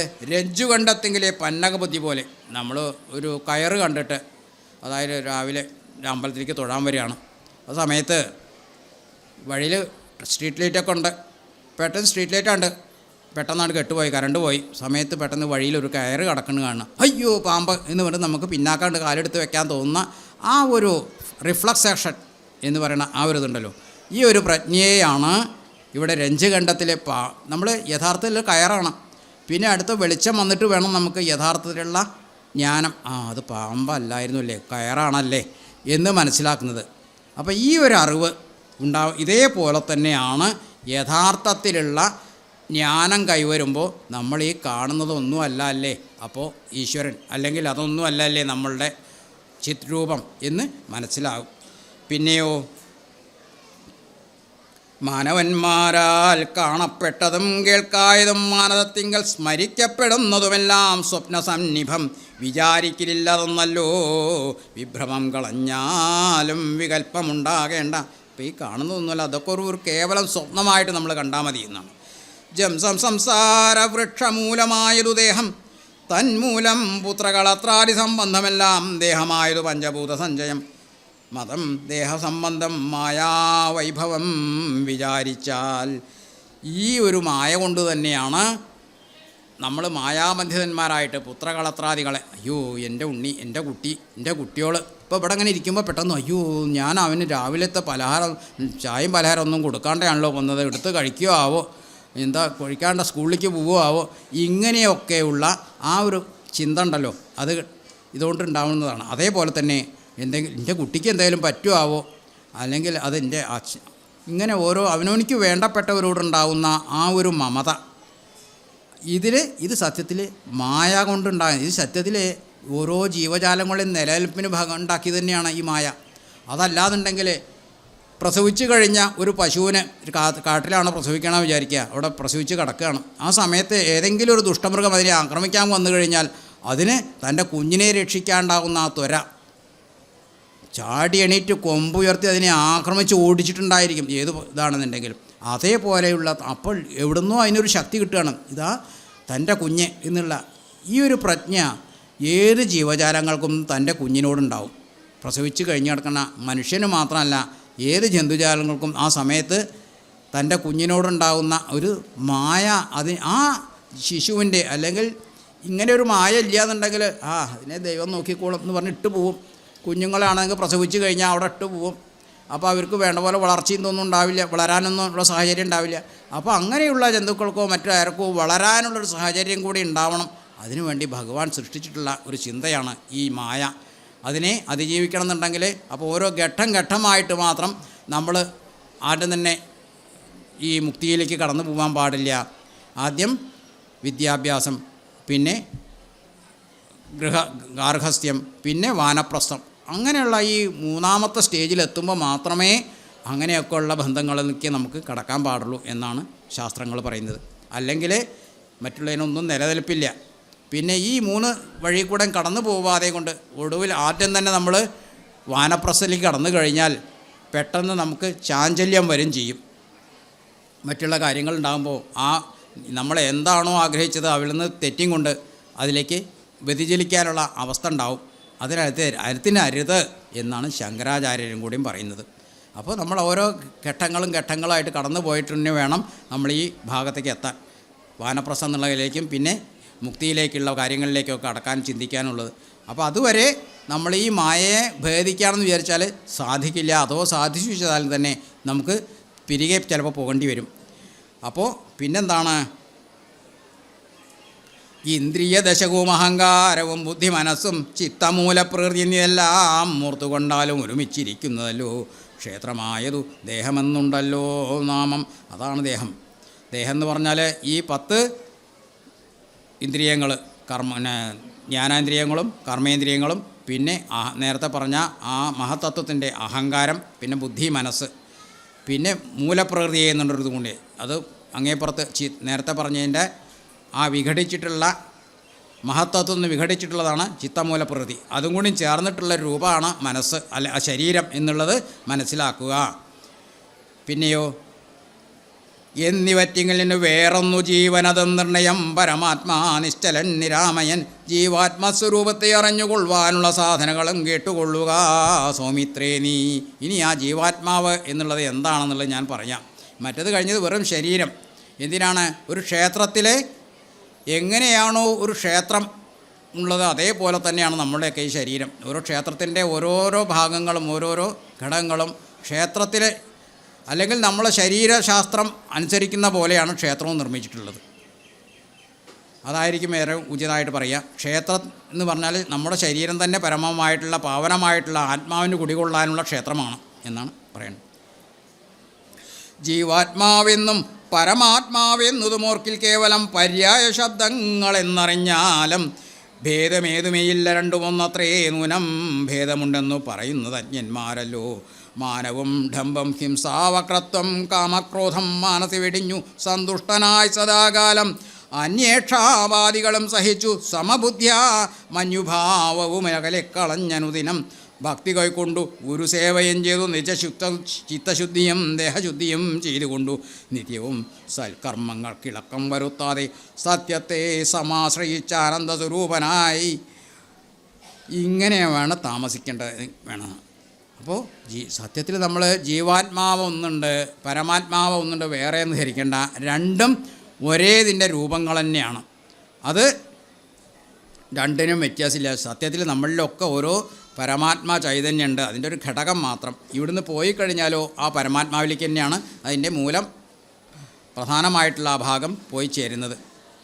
ഒരാൾ മരണമടഞ്ഞു കഴിഞ്ഞാൽ അതിൻ്റെ സത്വം പരമാത്മാവിലേക്ക് തന്നെയാണ് പോയി പോകുന്നത്. പിന്നെ ആ വാസനകളോട് കൂടി ചേർന്നിട്ടുള്ള അടുത്തൊരു ജന്മത്തിന് നമ്മൾ ചെയ്തിട്ടുള്ള കർമ്മഫലങ്ങളാണ് പിന്നെ അനുഭവിക്കാൻ ഉണ്ടാവുന്നത്. ഈ കർമ്മഫലങ്ങളുടെ ഗുണങ്ങൾക്കനുസരിച്ച് അടുത്തൊരു ജന്മം കിട്ടുന്നു എന്നാണ് നമുക്ക് ഒക്കെ പറയുന്നത്. ആ നമ്മൾ ചെയ്തിട്ടുള്ള സൽക്കർമ്മങ്ങളുടെ ഗുണം ദോഷങ്ങളുടെ ഇതിനെ തുലാസിൽ വെച്ച് തൂക്കിക്കൊണ്ട് ഏതിലേക്കാണോ നമുക്ക് പോകേണ്ടതെന്ന് വെച്ചാൽ നമ്മളെ ഗുണങ്ങളനുസരിച്ചിട്ട് സൽക്കർമ്മങ്ങൾ ചെയ്തിട്ടുള്ളതാണെങ്കിൽ നല്ലൊരു ജന്മം കൂടി നമുക്ക് ഉണ്ടാവുന്നു.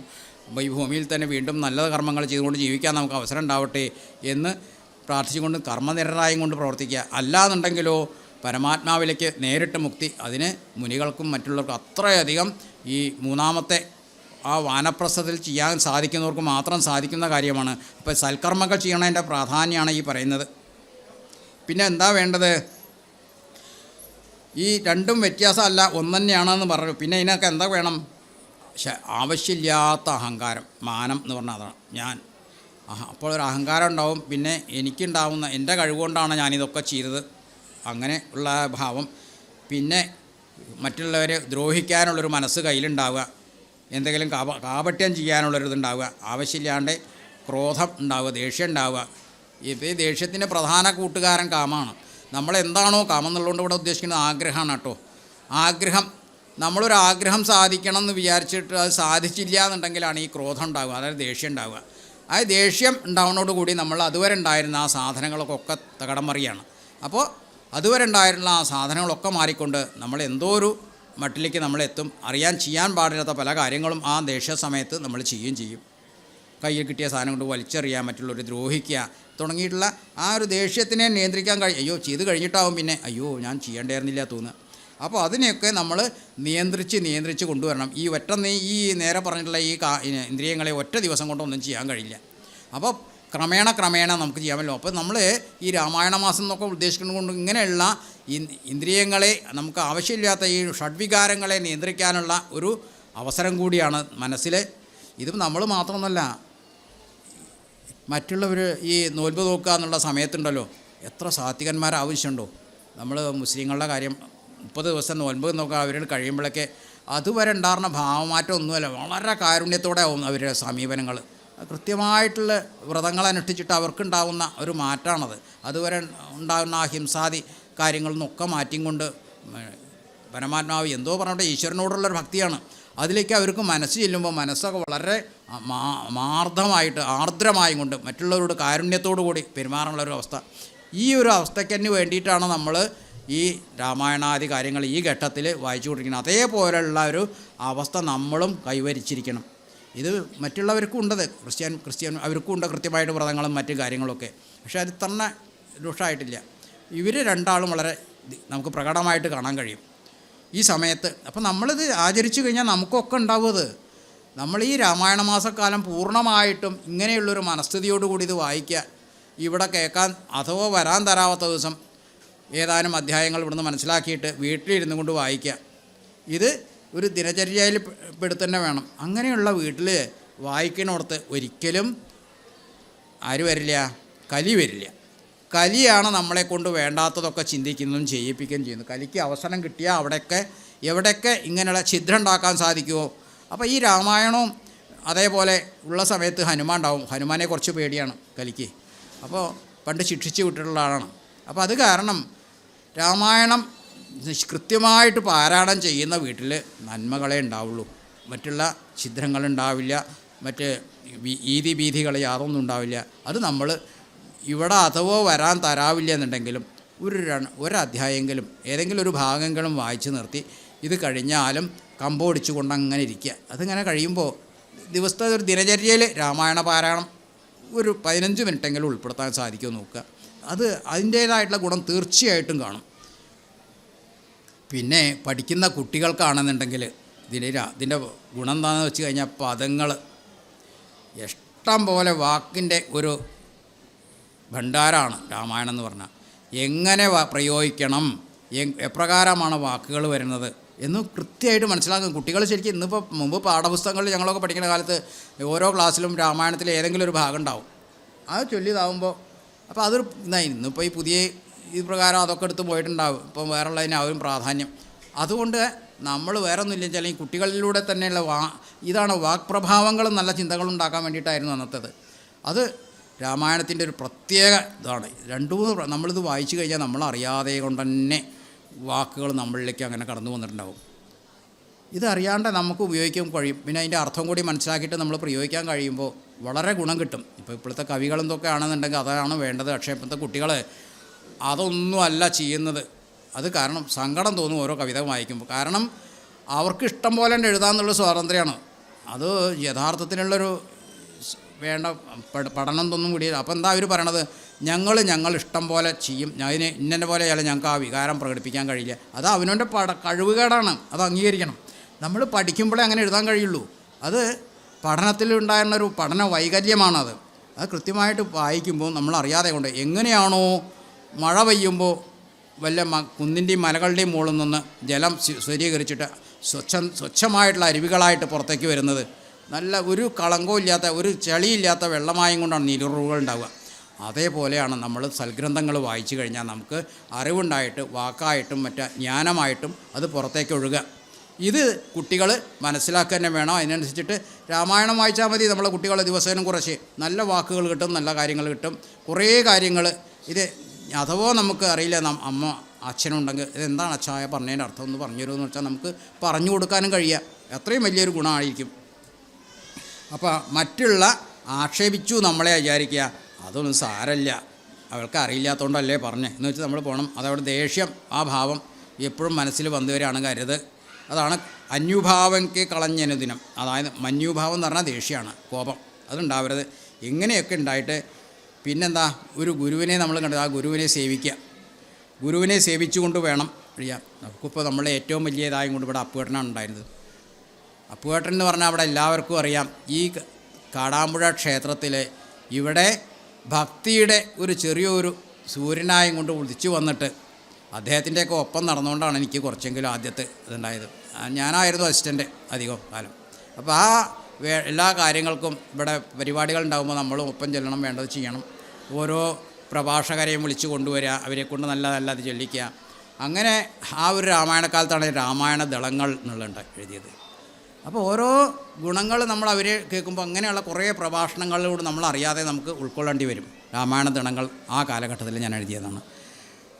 അത് അപ്പുവേട്ടൻ്റെ കഴിവെന്ന് പറഞ്ഞു കഴിഞ്ഞാൽ ഏത് ഘട്ടത്തിലും ഇവിടെ വിശേഷം ഉണ്ടായിരുന്നപ്പോൾ ആരൊക്കെ എന്തൊക്കെ ആക്ഷേപം സഹിച്ചാലും ആ ഒരു പരിപാടി ഭംഗിയാക്കാൻ മൂപ്പരാണ്ട് ഇറങ്ങിയ കഴിഞ്ഞാൽ അതിന് എന്തെന്നില്ലാത്തൊരു മിഴിവാണ് ഉണ്ടാകുക. അപ്പുവേട്ടൻ്റെ സാന്നിധ്യത്തിലൂടെ ഒരു സപ്താഹം നടന്നോട്ടെ, ഞാനൊരു അതെ ആ ഒരു അത് ഇന്നതാ വേണ്ടത് എന്ന് പറഞ്ഞിട്ട് എല്ലാവരെ കൊണ്ടും അത് ചെയ്യുമ്പോൾ നമുക്ക് ഇല്ലേ അത് തോന്നും. ആർക്കെങ്കിലും അത് ആക്ഷേപമായിട്ട് തോന്നിയിട്ടുണ്ടെങ്കിൽ ഒരു അദ്ദേഹം അത് സ്വയം ഇങ്ങനെയല്ല ചെയ്യേണ്ടത്, ഇങ്ങനെ ചെയ്താൽ അതിന് കുറച്ചുകൂടി മിഴിവുണ്ടാവും. ഇവിടെ നോക്കി നോക്കൂ, ആ ചെയ്യുമ്പോൾ അതൊരു കഴിവാണ്. ഈ ഒരു അപ്പോൾ അങ്ങനെയൊക്കെയുള്ള ആൾക്കാരെയാണ് നമ്മൾ ഗുരുനാഥന്മാരായിട്ട് സ്വീകരിക്കേണ്ടത്. ആ ഗുരുനാഥന്മാരെ വേണ്ട പോലെ സേവിക്കുക, പൂജിക്കുക. അപ്പോൾ ആ അദ്ദേഹത്തിൻ്റെ ആഞ്ഞം നമ്പൂതിരിപ്പാടാണ്, കൃഷ്ണ നമ്പൂതിരിപ്പാടാണ് അദ്ദേഹപ്പേട്ടൻ്റെ ഗുരുനാഥൻ ഉണ്ടായിരുന്നത്. അവസാന കാലത്ത് അടുത്തിരുന്നിട്ട് വേണ്ട പോലെ ശുശ്രൂഷിച്ചു കൊണ്ടാണ് ഒടുക്കം. ആ തൊട്ട് തലോടി ഒടുക്കം ആത്മാവിനെ പറഞ്ഞയക്കാനാണ് കഴിഞ്ഞത്. അവസാനം കുറച്ച് അദ്ദേഹം ക്ലേശിക്കുണ്ടായി.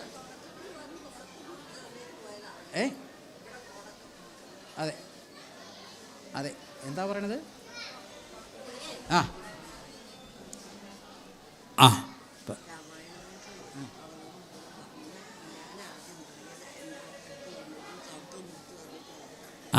അതെ. അപ്പോൾ അതാണ് അപ്പുവേട്ടനില്ലാത്ത നമുക്ക് നഷ്ടമാണ്. അപ്പുവേട്ടനെ ഇവിടെ എല്ലാ ദിവസമൊന്നും വന്നിരിക്കാൻ പറ്റില്ല. പല സ്ഥലത്തും പോയിരുന്നിട്ട് ഇന്നിപ്പോൾ ഞാൻ പറഞ്ഞു, ഇന്നിപ്പോൾ എൻ്റെ പാരായണമാണ്. അപ്പോൾ അപ്പുവേട്ടൻ്റെ അനുഗ്രഹം ഉണ്ടാവണം. എൻ്റെ ഗുരുനാഥൻ എന്നുള്ളൊരു തോന്നലുകൊണ്ട്, അല്ലെങ്കിൽ എൻ്റെ ഒരു വേണ്ടപ്പെട്ട എൻ്റെ ബ്രദറെല്ലോ ആണ്, പറഞ്ഞിട്ട് കാര്യമില്ല. അപ്പോൾ ഞാൻ ആ ഗുരുനാഥൻ അല്ലെങ്കിൽ അങ്ങനെയുള്ള ഗുരുസങ്കല്പങ്ങളാണ് നമുക്ക് വേണ്ടത്. പ്രായവും മറ്റുള്ള കാര്യങ്ങളുമല്ല, ഗുരുസങ്കല്പത്തിന് വലിയ പ്രാധാന്യമുണ്ട്. ഇപ്പോൾ ഏറ്റവും നമുക്ക് വേണ്ടപ്പെട്ടൊരു ആചാര്യനായിരുന്നു ഇവിടെ വരുന്നത് ശങ്കുണ്ണി മാഷ്. വട്ടംകുളം ശങ്കുണ്ണി മാഷ്. അപ്പോൾ അടുത്ത ദിവസമാണ് അദ്ദേഹം മരിച്ചത്. അദ്ദേഹം ഇവിടെ വരാൻ കഴിഞ്ഞില്ല വെച്ചാലും കൂടി അവിടുത്തെ അമ്പലത്തിൽ പോയിട്ട് പാരായണം ഉണ്ടായിരുന്നു. കഴിഞ്ഞ കൊല്ലം കൂടി ഉണ്ടായിരുന്നു. അപ്പോൾ ഞാൻ വിളിച്ച് ചോദിച്ചു, മാഷ് വരുന്നുണ്ടാവുമോ കൊല്ലം എന്ന് കഴിഞ്ഞ പ്രാവശ്യം ഞാൻ വിളിച്ച് ചോദിച്ചു. വയ്യ, എനിക്ക് പുറത്തേക്ക് വരാൻ വയ്യ, ഞാൻ അടുത്തുള്ള ക്ഷേത്രത്തിലുള്ള ഇതേ ഉണ്ടാവുള്ളൂ. ഇടയ്ക്കൊക്കെ എന്നെ വിളിക്കാറുണ്ടായിരുന്നു. അപ്പോൾ ഒടുക്കം ഉള്ളത് ഞാൻ അറിഞ്ഞില്ല, കാരണം ഹോസ്പിറ്റലിൽ കൊണ്ടുപോയി. അപ്പോൾ ഒരു 2 കൊല്ലം മുമ്പ് ഒരു കവിയരങ്ങിൽ ഗുരുവായൂർ ദേവസ്വം പോയ ഞാനും ഉണ്ടായിരുന്നു ഇതിൽ. അപ്പോൾ മാഷെ അവർ കൊണ്ടുവന്നിരുന്നു, മാഷിനെ ഉണ്ടായിരുന്നു ഒരു പരിപാടി അവിടെ. പിന്നെ ഇടയ്ക്കൊക്കെ എന്നെ വിളിക്കും, എന്തൊക്കെയാണ് പുതിയത് എന്തെങ്കിലും ഉണ്ടോ എന്നൊക്കെ ചോദിച്ചിട്ട്. അപ്പോൾ ഞങ്ങൾ തമ്മിൽ കുറച്ച് നേരമൊക്കെ സംസാരിക്കും.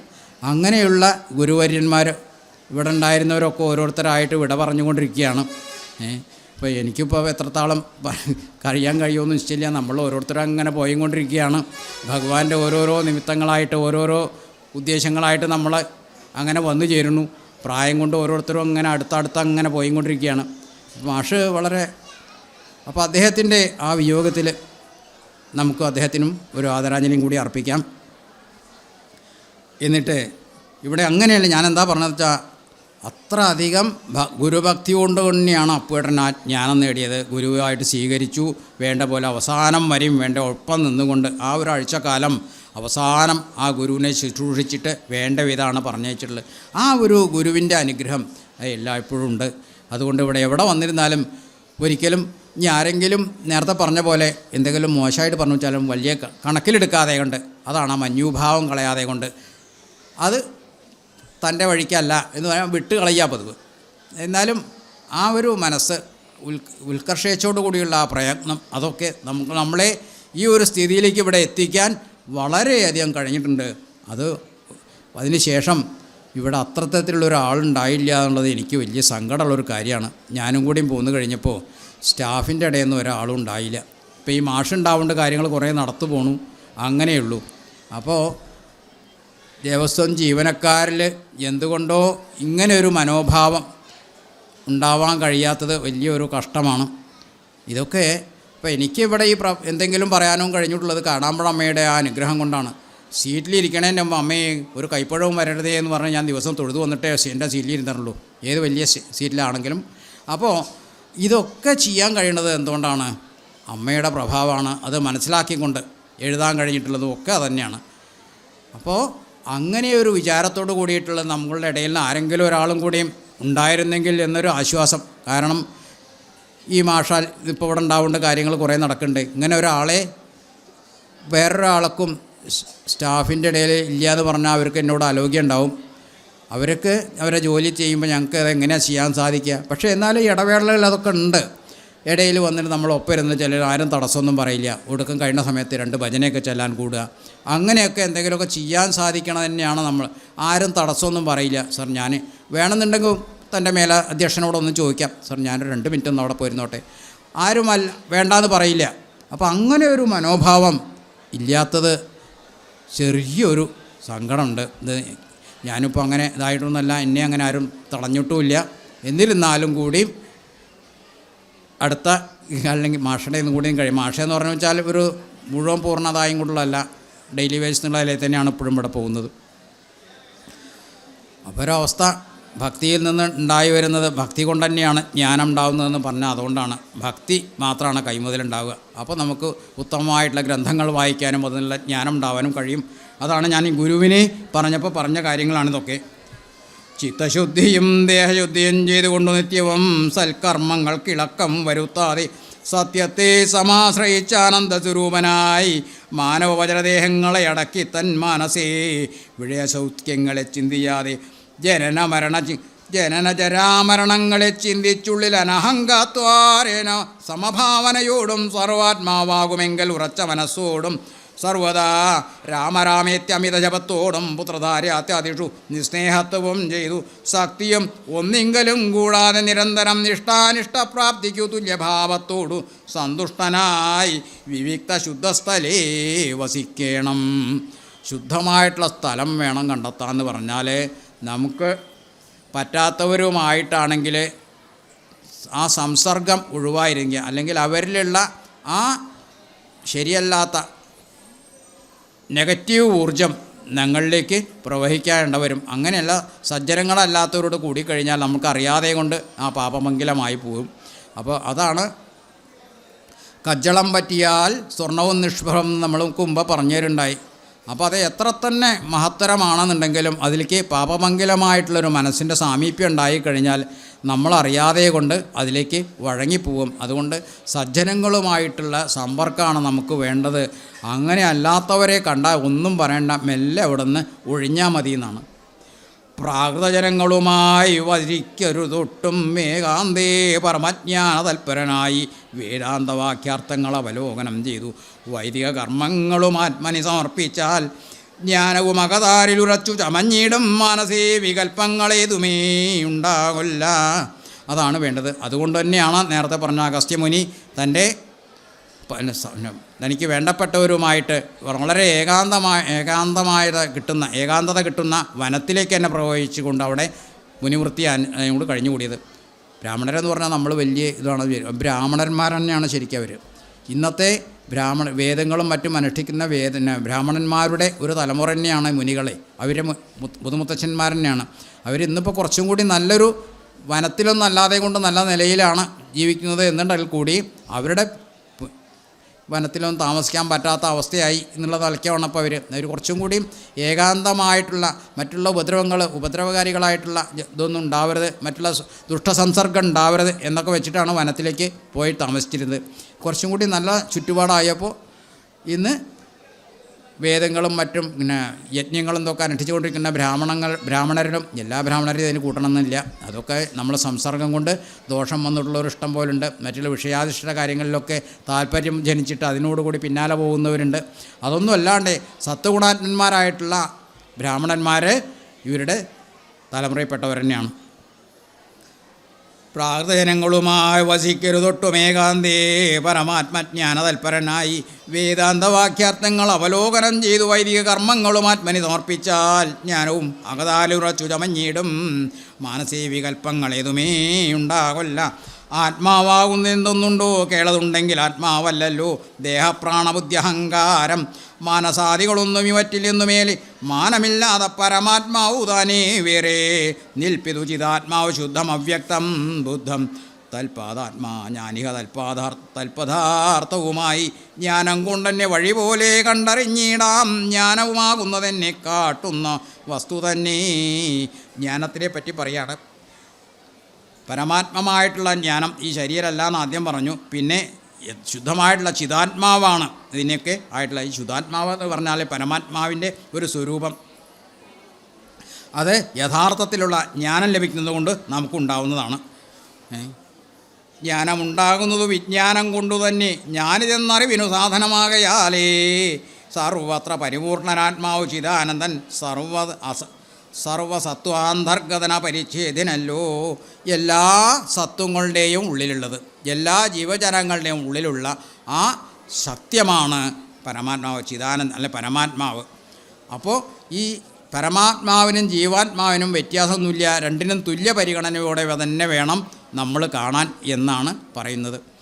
ഏകനദ്വയൻ പരനവ്യയൻ ജഗന്മയൻ യോഗേശൻ അജൻ അഖിലാധാരൻ നിരാധാരൻ നിത്യസത്യജ്ഞാനാദിലക്ഷണൻ ബ്രഹ്മാത്മകൻ ബുദ്ധിയുപാധികളിൽ വേറിട്ടവൻ മായാമയൻ ജ്ഞാനം കൊണ്ടുപഗമ്യൻ യോഗിനാമേകാത്മാനാം ജ്ഞാനമാചാര്യശാസ്ത്രോഘോപദേശജ്ഞാനം ആത്മാനാരേവം ജീവപരമോയോർമൂലവിദ്യ ആത്മാനോരേവം ജീവപരയോർമൂലവിദ്യാത്മനി കാര്യകാരണങ്ങളും കൂടി ചേർന്നു ലയിച്ചിടുമ്പോഴുള്ളൊരവസ്ഥയല്ലോ മുക്തി. ദയത്തോടാശു വേറിട്ടിരിപ്പതാത്മാവന്നീ. ഇവിടെ പറയുന്നത് അങ്ങനെ അങ്ങയ്ക്ക് പരനായിട്ട് വേറൊരാളില്ല. അങ്ങ് സ്വയമാണ് ഏകനായിട്ടൊരാൾ. അങ്ങയെ അളക്കാനും പറ്റില്ല. അങ്ങനെയൊക്കെയുള്ള ജഗദീശ്വരനായിട്ട് അവിടുന്ന് യോഗേശനും കൂടിയാണ്. എല്ലാ യോഗവിദ്യകൾക്കും അധീപനാണ്. അങ്ങനെ ബ്രഹ്മാത്മാവായിട്ടുള്ള അവിടുന്ന് ഈ ബുദ്ധി കൊണ്ടോ ഇതൊന്നും മനസ്സിൽ കൊണ്ടോ ഒന്നും മനസ്സിലാക്കാൻ കഴിയില്ല. പിന്നെ നിത്യമായിട്ടുള്ള ഉപാസന കൊണ്ടാണ് അവിടുത്തെ മനസ്സിലാക്കാൻ കഴിയുക. അപ്പോൾ ആ ആത്മവിദ്യ സ്വരൂപിച്ച് കഴിഞ്ഞാൽ, യഥാർത്ഥത്തിലുള്ള ആത്മവിദ്യ സ്വരൂപിക്കാൻ സാധിച്ചാൽ നമ്മളിലുള്ള മൂലവിദ്യ, അതായത് അജ്ഞാനം, യഥാർത്ഥത്തിൽ നമ്മളിൽ രൂഢമായിട്ടുള്ള മുമ്പ് ഉണ്ടായിരുന്നുള്ള അജ്ഞാനം താനേ ഒഴിഞ്ഞ് പോകും. അതോടുകൂടി നമുക്ക് മുക്തി എന്നുള്ള അവസ്ഥയിലേക്ക് എത്തും. മുക്തി എന്ന് പറഞ്ഞു കഴിഞ്ഞാൽ പിന്നെ ഈ അജ്ഞാനം നീങ്ങിക്കൊണ്ടുള്ള ആ ഒരവസ്ഥ. പിന്നെയോ ജ്ഞാനവിജ്ഞാന വൈരാഗ്യത്തോട് സഹിതമാനന്ദമായിട്ടുള്ള കൈവല്യ സ്വരൂപമേതുള്ള വണ്ണമേ പറവാനും ഇതറിവാനും ഉള്ളവണ്ണം നല്ലുണർവോരില്ലാരും ജഗത്തിങ്കൽ മൽഭക്തിയും ഇല്ലാതോർക്ക് എത്രയും ദുർലഭങ്ങൾ മൽഭക്തി കൊണ്ടു തന്നെ കൈവല്യം വരും നൂനം. നേത്രമുണ്ടെന്നാകിലും കാൺമതിനുണ്ട് പണി രാത്രിയിൽ തൻ്റെ പദം ദീപമുണ്ടെന്നാകിലേ നേരുള്ള വഴിയറിഞ്ഞിടാവതുള്ള പണി നേരുള്ള വഴിയറിഞ്ഞിടാവിതവണ്ണമേ ശ്രീരാമഭക്തി ഉണ്ടെന്നാകിലേ കാണായി വരൂ. എന്താണ് ഉപാദം? ശ്രീരാമഭക്തി ഉണ്ടായിരിക്കുക. അതായത് ഇപ്പോൾ ഞാൻ ശ്രീരാമനാണ്. അപ്പോൾ ഞാനാകുന്ന ഈ പരംപുരുഷനിൽ ഉള്ള യഥാർത്ഥമായിട്ടുള്ള ഭക്തി ഉണ്ടായിരുന്നാൽ മാത്രമേ നിനക്ക് മുക്തിസാധകമായിട്ടുള്ള ആ വിദ്യ കൈവരാൻ പറ്റൂ. അതായത് പരമാത്മാവിനോടുള്ള ആ ഒരു ഞാൻ പരമാത്മാവാണെന്നുള്ളത് നിന്നോട് മാത്രമാണ് പറയുന്നത്. സാധാരണ ജനങ്ങളോട് എനിക്കിത് പറയാൻ നിവൃത്തിയില്ല. കാരണം നിനക്ക് ആത്മജ്ഞാനം ഉപദേശിച്ചു തരികയാണ് ഞാൻ ചെയ്യുന്നത്. അതുകൊണ്ട് യഥാർത്ഥത്തിലുള്ള പരമ്പൊരുളായിട്ടുള്ള ഞാൻ, അതായത് ഇപ്പോൾ ശ്രീരാമൻ, എന്നോടുള്ള ഭക്തി നിനക്ക് മുഴുക്കുമ്പോൾ മാത്രം യഥാർത്ഥത്തിലുള്ള അജ്ഞാനം നീങ്ങിക്കൊണ്ട് ആ ശിൽസ്വരൂപത്തിനെ കാണാൻ സാധിക്കും. അതിനുവേണ്ടി പ്രയത്നിച്ചോളൂ. അതുകൊണ്ട് ഇതുപോലെയാണ് നമുക്ക് രാത്രിയാൽ നമ്മുടെ കാല് കാണണമെന്നുണ്ടെങ്കിൽ ഒരു വിളക്ക് കയ്യിലുണ്ടെങ്കിലേ കാണാൻ പറ്റുള്ളൂ. അപ്പോൾ യഥാർത്ഥത്തിലുള്ള ജ്ഞാനം, അതായത് ശ്രീരാമഭക്തി എന്നൊന്നുണ്ടെങ്കിൽ മാത്രമേ പരമാത്മായിട്ടുള്ള രൂപത്തിനെ കാണാൻ സാധിക്കുള്ളൂ. ആ ഭക്തി ഉണ്ടെങ്കിൽ മാത്രം, ശ്രീരാമഭക്തിയിലൂടെ മാത്രം നമുക്ക് ചിദാനന്ദത്തിനെ സമീപിക്കാൻ കഴിയുള്ളൂ, ചിദാനന്ദത്തിനെ കൈവരിക്കാൻ കഴിയുള്ളൂ. ഭക്തനു നന്നായി പ്രകാശിക്കും ആത്മാവു നൂനം. ഇതുകൊണ്ട് ചൊല്ലിയിട്ട് ഭക്തനു നന്നായി പ്രകാശിക്കും ആത്മാവു നൂനം ഭക്തിയു കാരണവും എന്തെന്നു കേട്ടാലും നീ മൽഭക്തന്മാരോടുള്ള നിത്യസംഗമതും മൽഭക്തന്മാരെ കുറിച്ചനിവോടും സേവിക്കുന്നതും ഏകാദശ്യാദി വ്രതാനുഷ്ഠാനങ്ങളും പുനരാകുലമെന്നിയേ സാധിച്ചു കൊള്ളുകയുമഥ പൂജനം വന്ദനവും ഭാവനം ദാസ്യം നല്ല ഭോജനമാഗ്നി വിപ്രാണാം കൊടുക്കയുമഥ മൽക്കഥാ പാഠശ്രവണങ്ങൾ ചെയ്യുകയും മുതാ മൽഗുണനാമങ്ങളെ കീർത്തിച്ചു കൊള്ളുകയും സന്തതമിത്തമെങ്കിൽ വർത്തിക്കും ജനങ്ങൾക്കൊരന്തരം വരാതൊരു ഭക്തിയുമുണ്ടായി വരും. ഭക്തി വർദ്ധിച്ചാൽ പിന്നെ മറ്റൊന്നു വരേണ്ടതില്ലുത്തമോത്തമന്മാരായുള്ളവരല്ലോ അവരിൽ ഉത്തമരല്ലോ അവർ. ഭക്തിയുക്തനു വിജ്ഞാന വൈരാഗ്യങ്ങൾ സദ്യ സംഭവിച്ചിടുമെന്നാൽ മുക്തിയും വരും. മുക്തിമാർഗം താവക പ്രശ്നാനുസാരവശാലുക്തമായതു നിനക്കെന്നാലേ ധരിക്ക നീ. വക്തവ്യമല്ല നൂനമെത്രയും ഗുഹ്യം ഭക്തന്മാർക്കൊഴിഞ്ഞുപദേശിച്ചിടരുതല്ലോ. ഭക്തനെന്നാകിലവൻ ചോദിച്ചില്ലെന്നാകിലും വക്തവ്യം അവനോട് വിശ്വാസം വരികയാൽ ഭക്തി വിശ്വാസ ശ്രദ്ധായുക്തനാം മർത്യനോട് നിത്യമായി പാഠം ചെയ്യിൽ അജ്ഞാനം അകന്നുപോകും. ഭക്തിയോ ഭക്തി സംയുക്തന്മാരാ യോഗീന്ദ്രന്മാർക്കു നൂനം ഹസ്തസംസ്ഥിതമല്ലോ മുക്തിയെന്നറിഞ്ഞാലും. ഭക്തി സാധനകൾ എന്തൊക്കെയാണെന്നാണ് പറഞ്ഞതുള്ളത്. എങ്ങനെയാണ് ഭക്തിക്ക് കാരണമായിട്ടുള്ള വസ്തുക്കൾ ഉണ്ടാവുക എന്നാണ് ഇവിടെ. ശ്രവണം, കീർത്തനം, വിഷ്ണുസ്മരണം, പാദപൂജനം, അർച്ചനം, വന്ദനം, ദാസ്യം, സഖ്യം, ആത്മനിവേദനം എന്ന് നമ്മൾ ഓരോ സപ്താഹത്തിലും നമ്മൾ കേൾക്കുന്നുണ്ട്. അപ്പോൾ എന്താണ് ഈ കാര്യങ്ങൾ?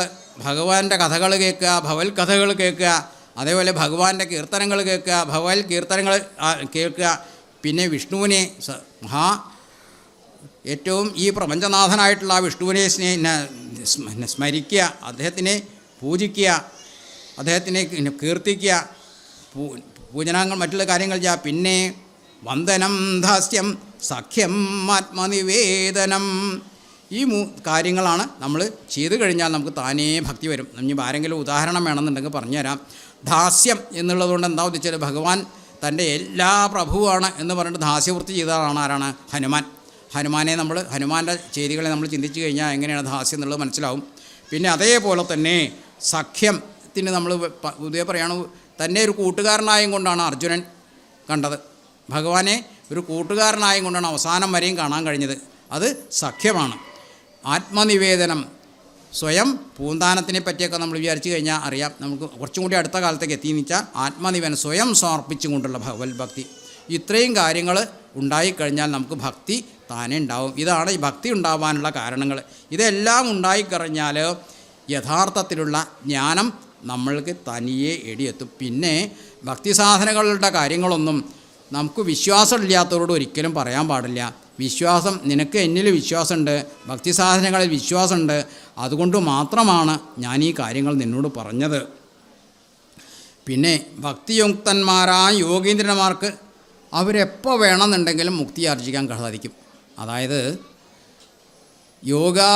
യോഗവിദ്യകളൊക്കെ ശീലിച്ചിട്ടുള്ളവരാണെന്നുണ്ടെങ്കിൽ അതിന് ഏറ്റവും ഉദാഹരണമാണ് ശരഭംഗമുനി. ഭഗവാനെ കാണുക, അവസാന നിമിഷം വരെ ഭഗവാനെ കണ്ടുകൊണ്ട് തനിക്ക് സായുജ്യം വരിക്കണം, ഭഗവാനെ കാണുന്നവരേക്ക് തനിക്ക് ജീവിക്കണം എന്ന വിശ്വാസത്തോടു കൂടി കഴിഞ്ഞു കൂടിയിട്ടുള്ള ആളാണ് ശരഭംഗമുനി. മുനി മനസ്സിലാക്കി തനിക്കിനി ഏതാനും ശ്വാസങ്ങളേ ഉള്ളൂ ഭൂമിയിൽ ജീവിക്കാൻ എന്ന് കണ്ടപ്പോൾ തൻ്റെ യോഗബലം കൊണ്ട് ആ ശ്വാസങ്ങളെ നിയന്ത്രിച്ച്, എത്ര ശ്വാസമാണോ ഇനിയുള്ളത് ബാക്കിയുള്ളത് നിയന്ത്രിച്ചു കൊണ്ടാണ് ഭഗവാൻ ശ്രീരാമൻ അവിടെ അവതരിപ്പിക്കുന്നവരെ അവിടെ അദ്ദേഹത്തിനെ നേരിട്ട് കാണുന്നവരേക്ക് ജീവിതം കൊണ്ടു നടന്നത് യോഗശക്തി കൊണ്ട്. അതാണ് അവർ ഹസ്തസംയുക്തം എന്ന് പറഞ്ഞുകൊണ്ട് ഉദ്ദേശിക്കുന്നത്. അങ്ങനെയാണ് യോഗീന്ദ്രന്മാർക്ക് തനിക്ക് എപ്പോൾ വേണം മരണം സംഭവിക്കാം എന്നുണ്ടെങ്കിൽ മരിക്കാനോ തുടർന്ന് ജീവിക്കാനോ ഒക്കെയുള്ള വിദ്യ യോഗവിദ്യ കൊണ്ട് അത്രയും തീവ്രമായിട്ടുള്ള ഉപാസകന്മാർക്ക് സാധിക്കുന്ന കാര്യമാണ്. അതാണ് ഭക്തി സംയുക്തന്മാരായ യോഗീന്ദ്രന്മാർക്കു നൂനം ഹസ്തസംസ്ഥിതമല്ലോ മുക്തിയം അറിഞ്ഞാലും. അപ്പോൾ നമ്മൾ ബാക്കിയുള്ള ഭാഗങ്ങൾ നാളെ ഇവിടെ അവതരിപ്പിക്കാം. ചില ശ്ലോകങ്ങൾ ചൊല്ലിക്കൊണ്ട് ഇവിടെ നിർത്താം. ശ്രീരാമചന്ദ്രചരണോ മനസാ സ്മരാമി, ശ്രീരാമചന്ദ്രചരണോ മനസാ സ്മരാമി, ശ്രീരാമചന്ദ്രചരണോ വചസാ ശൃണാമി, ശ്രീരാമചന്ദ്രചരണോ ശിരസാ നമാമി, ശ്രീരാമചന്ദ്രചരണോ ശരണം പ്രപദ്യേ. മാതാരാമോ മാതാ മത്പിതാ രാമചന്ദ്ര സർവസ്വം മേ രാമചന്ദ്രോ ദയാലോർ നാന്യം ജാനേ നൈവം ജാനേ ന ജാനേ. ലോകാഭിരാമം രണരംഗധീരം രാജീവനേത്രം രഘുവംശനാഥം കാരുണ്യരൂപം കരുണാകരം ത്വം ശ്രീരാമചന്ദ്രം ശരണം പ്രപദ്യേ. രാമ രാമ ഹരേ രാമ പാഹി മാം, രാമചന്ദ്ര പ്രഭോ ദേവാ പാഹി മാം. രാമ രാമ ഹരേ രാമ പാഹി മാം, രാമചന്ദ്ര പ്രഭോ ദേവാ പാഹി മാം. അമയങ്ങളൊഴിഞ്ഞു പോയിടുവാൻ നീയൊഴിഞ്ഞില്ലൊരാശ്രയം ശ്രീപതി. ശ്രീരഘുരാമ ജാനകി വല്ലഭ താപത്രയാന്തക നീ തുണച്ചിടണേ. താമസഭാവശീലദോഷങ്ങളൻ മനസത്തിൽ കലാരാതിരിക്കണേ. രാമ രാമ ഹരേ രാമ പാഹി മാം, രാമചന്ദ്ര പ്രഭോ ദേവാ പാഹി മാം. പൊറുതിയേകാതെ ദൂരത്തു നിർത്തണേ കലിയെ ഞങ്ങൾക്കു നാട്ടിലെ കാലവും. പൊറുതിയേകാതെ ദൂരത്തു നിർത്തണേ കലിയെ ഞങ്ങൾക്കു നാട്ടിലെ കാലവും. ധരയിലാനന്ദചന്ദ്ര കുളിർനിലാവേകി രോഗങ്ങളില്ലാതെയാക്കണേ. ധരയിലാനന്ദചന്ദ്ര കുളിർനിലാവേകി രോഗങ്ങളില്ലാതെയാക്കണേ. രാമ രാമ ഹരേ രാമ പാഹി മാം, രാമചന്ദ്ര പ്രഭോ ദേവാ പാഹി മാം.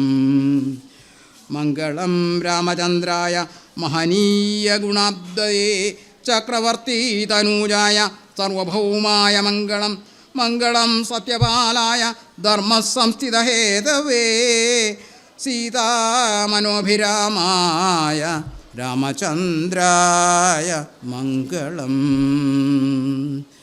കായേന വാചാ മനസേന്ദ്രിയം വാ ബുദ്ധ്യാത്മനാ വാ പ്രകൃതിസ്വഭാവാൽ കരോമി യദ്യ സകലം പരസ്മൈ നാരായണായേതി സമർപ്പയാമി. ഓം സ്വസ്തി പ്രജാഭ്യാം പരിപാലയന്താം ന്യായേന മാർഗേണ മഹിം മഹീശ ഗോഭ്ര